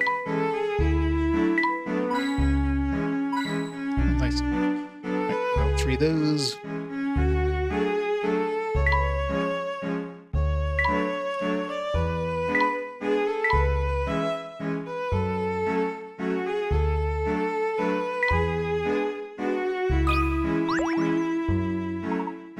Hello there. Good day, madam. Would you mind helping us with something? Sure, I've got nothing to do today. This place is dead. Yeah, you look dead. We're here to visit someone in your care. Point us towards room 312. Room 312, huh? Let's see. Dr. Andrew Schrader. Sure. What? Sorry, did you just say Andrew Schrader? Mind your volume, sir. You're in a hospital after all. So are you 2 relatives of Dr. Schrader? No, actually I'm a former student of his. Wait, is Professor Layton a doctor? And your little friend's there? I guess the doctor isn't like an architect, or archaeologist doctor or something? Is that even a thing? Doctorate of archaeology? A friend there? He's well. Dr. Schrader's Dr. Schrader's pupil's apprentice. Oh, well, 312 is quite the fan club, doesn't he?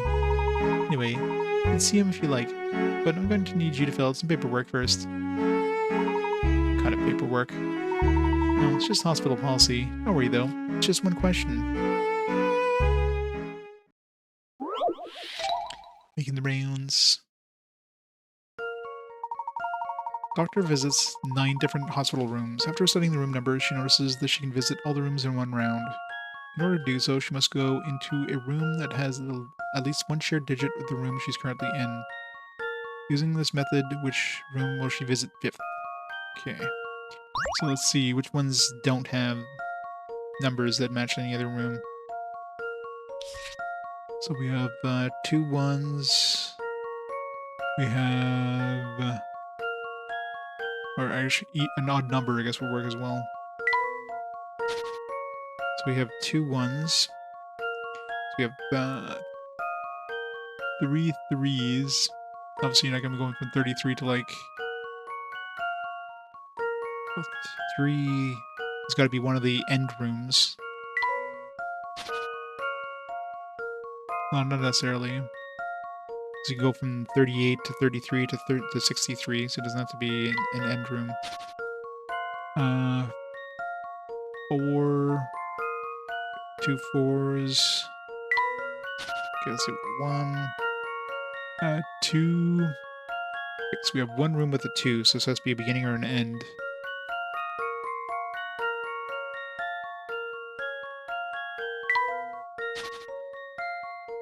Three, 4, 5, 2 5s, 6, 2 6s, 7. There's only 1 7.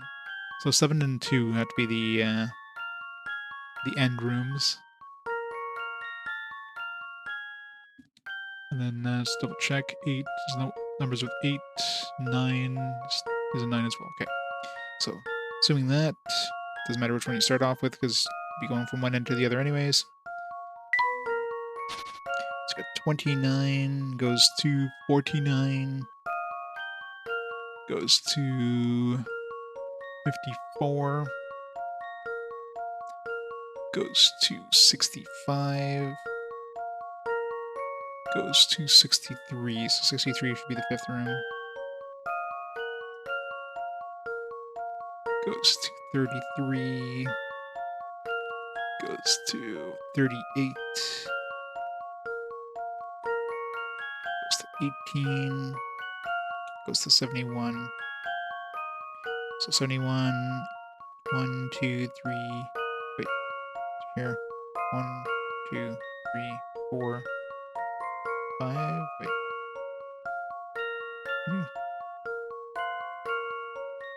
Oops. Wait. Wait, no, 5th room, yeah, I have to count the one I'm in. So 1, 2, 3, 4, 5, yeah, 1, 2, 3, 4, 5, so 63.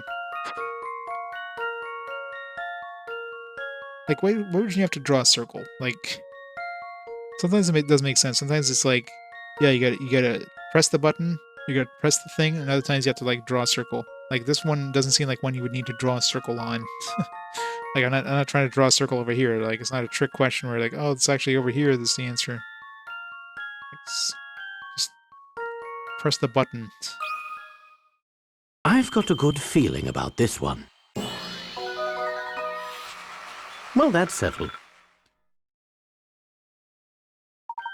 Correct. Room 63 is the 5th room she'll visit.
Alright, picture book 2. How many stickers are there in picture book 2? Quite a bit. Definitely more than the first book. Exactly too much.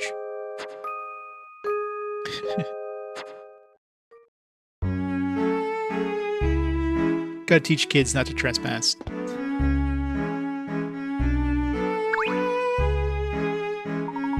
You're not to enter the hospital.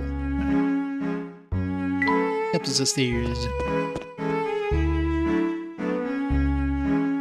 Strange. No one's here. Unless the receptionist gave us the wrong... Santa Claus. Santa? Is that you, Santa? Who's that? Oh, it's you, Herschel. And little Luke. Andrew? Why the quizzical look, Herschel? Have I got food in my beard again?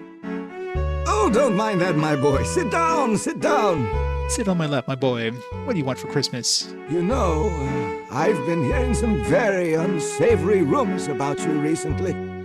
But I don't believe a single one of them.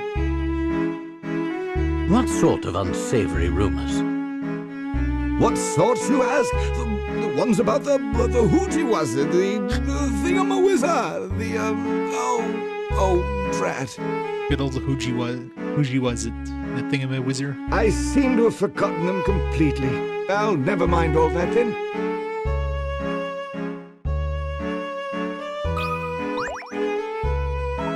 Look at this X-ray. You think it's a Dr. Schrader? I believe so. There is something odd about it. Have a look here, Luke. Yep, gotta love the Layton games. We have 420 pick rats. The doctor showed me the X-ray. He said he found the scissors they lost last week during my operation. Look, see that shape? Can you believe that? I wouldn't worry about those scissors. That's what you really should be concerned about. What's Professor Layton referring to when he said this? Circle the answer and tap submit. The fact that there's a rat that can actually, like, block X-rays?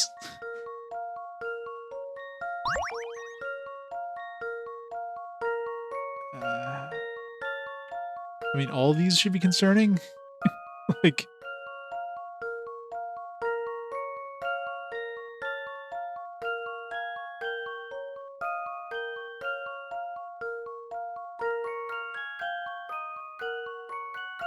You guys will give me something like this here or something? Like... Is that like... I don't know what this is, but it's probably bad. Like, all these are concerning.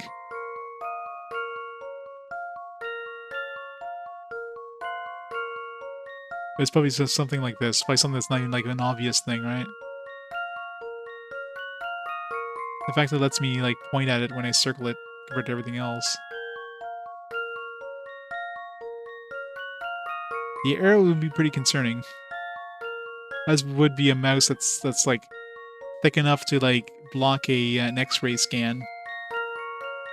It's like a metal mouse in there. What even is that? It's like... It's got to be this. Just the fact that, you know, I can like point at it, and it's not like an obvious thing.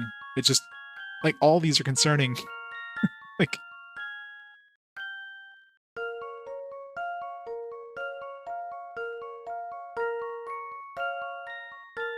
I don't even know what I'm even looking at there. Like, what is that?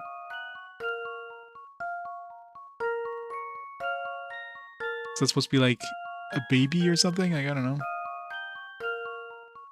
A spider egg? Like, I don't know. Kidney stone. Well, either I'm gonna circle it because it's the only thing that's like not super obvious, and the fact that lets you point at it. Like, it's... I would be extremely concerned if I saw this in my X-ray, but whatever.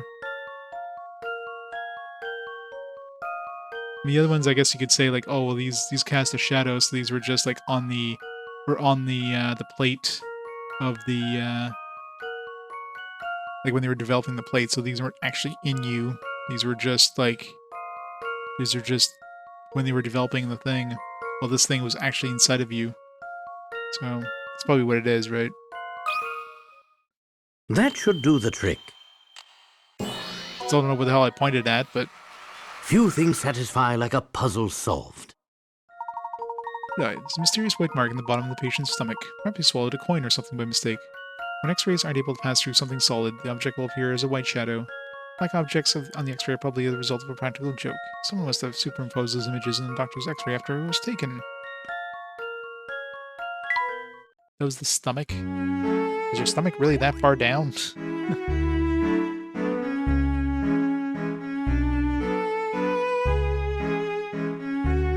Yeah, maybe the person who's like, "Oh, look at my X-ray! I got scissors inside of me." That was the Joker who put those stickers on them, I guess.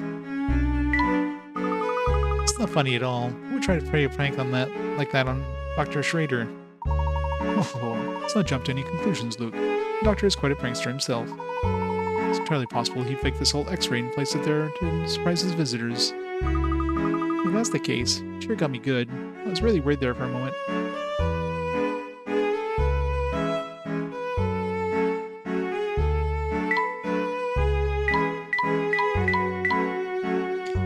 Where's my hit coins? Hit coins. Thank you. 1, 2. No, not 3. Oh, damn it. Try and click on hit coins. It's been a while, hasn't it, Andrew? Yes, it has. I trust you're still spending the majority of your waking hours doing research. And I say, I learned from the best. Having an office to work in has made it easier, though. Got your own office? Oh, what am I saying? You've had one for some time, haven't you? And you deserve it. I see my share of scholars, but you're the brightest ever to set foot in my classroom. Naturally. Oops. Silly excitement. Nearly forgot to take my medicine. Silly me. About the bottle right here. The dosage of this prescription is quite tricky. It's one of those where you have to like put it into like other vials. You got like you gotta have exactly like 40 milliliters of this, but you only have like a bottle of 30 and 50 milliliters or something. Look, be a good boy and help me figure out how much of this I need to drink. It's a classic puzzle in these kind of games. No, definitely different. Dr. Schrader needs to drink 1/5 of this bottle of medicine per day or a period of 5 days. Unfortunately, the bottle isn't marked. There's no way of telling the dosage from it. Now it's time to take the second dose. The medicine in the bottle has been reduced as shown in the diagram. Where should he stop drinking today? Draw a line on the bottle to mark the stopping point. Alright,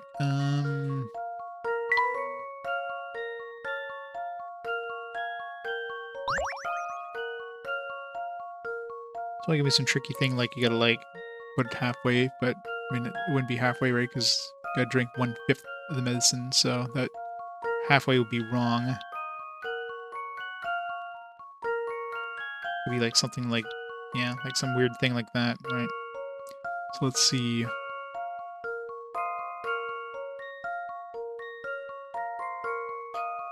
So this would be halfway, so it'd be less than that. So would this be 1/5? Let's see. So you got, yeah, so is this here plus this here, like this here would be equivalent to this side here. So this plus this would be 1 square. So yeah, so that would be right.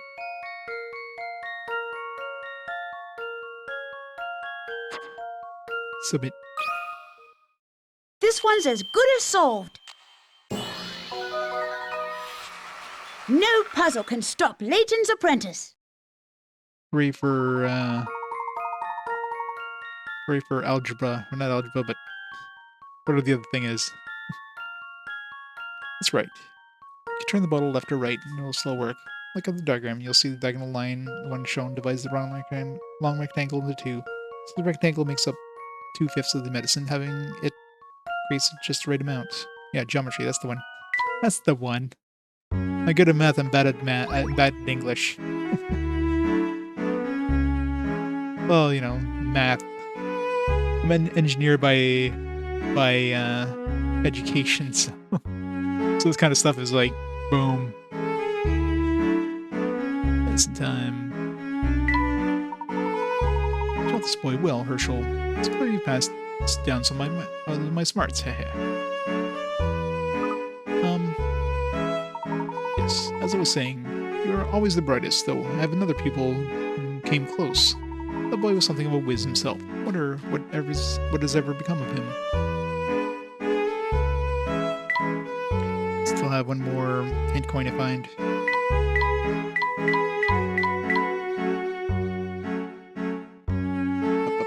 Oh, there it is.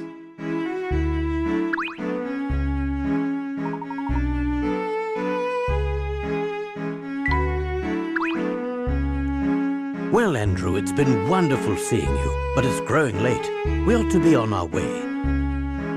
Ah, busy as always, I see. Do drop by again when you have the time, won't you? Oh, but before you go, I have something of yours I should return. I've been looking after her for some time now, you see. Set of keys. I won't be needing her anymore, so you can take her away. The old dear's parked around back. New car. I see. Thank you. It's a pleasant surprise to see you today, Herschel. I know you're in a bit of a hurry, so take those keys to the rear of the building. It doesn't really look like car keys, though. Those look like keys to like an old door.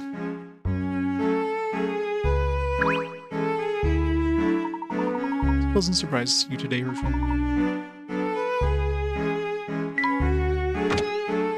Let's go out of there. The old man's stink is stinking the place up. Back in the building. Just head down that hall and through the door at the end.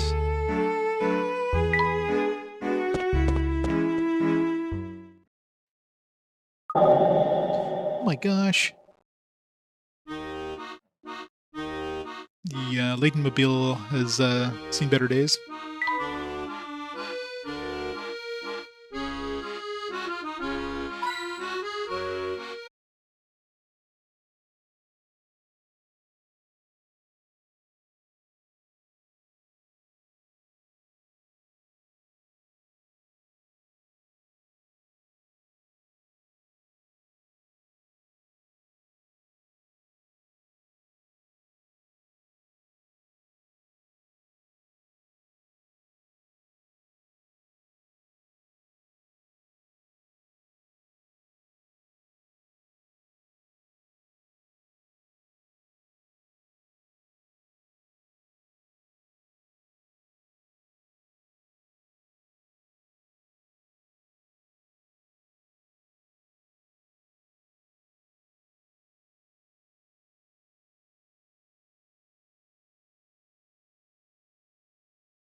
Secret number.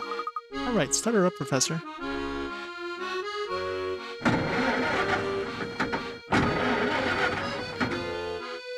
I'm pretty sure if the What's this?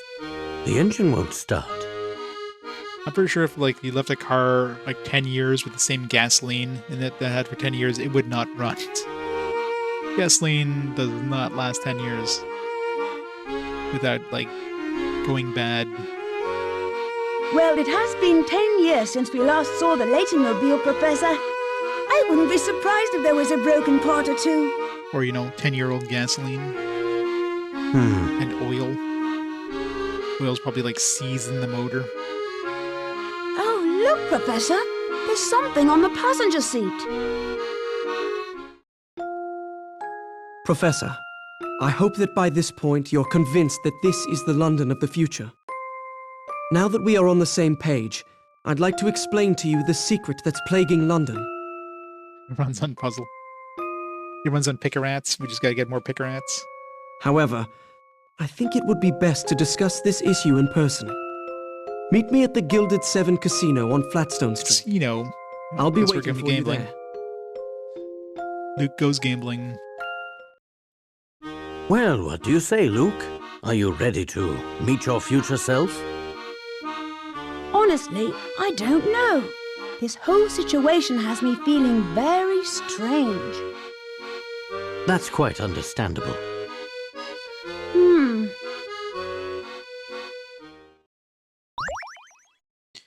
Save the progress.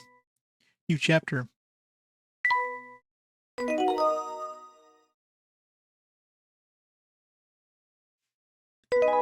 Supposedly. Supposedly we're in like 10 years in the future, but of course it's probably like some sort of fake elaborate ruse because, it's Layton we're talking about here. Layton's always like, oh yeah, going to the future is impossible. But hey, let's have some other weird, like, nonsensical stuff instead that's totally logical. All right, before we start a new chapter though, good time to take a quick break and grab some food. So I'm gonna pause the timer here for a minute. Pause the timer. Thank you. And yeah, I'm back in a few minutes with some noms. So be right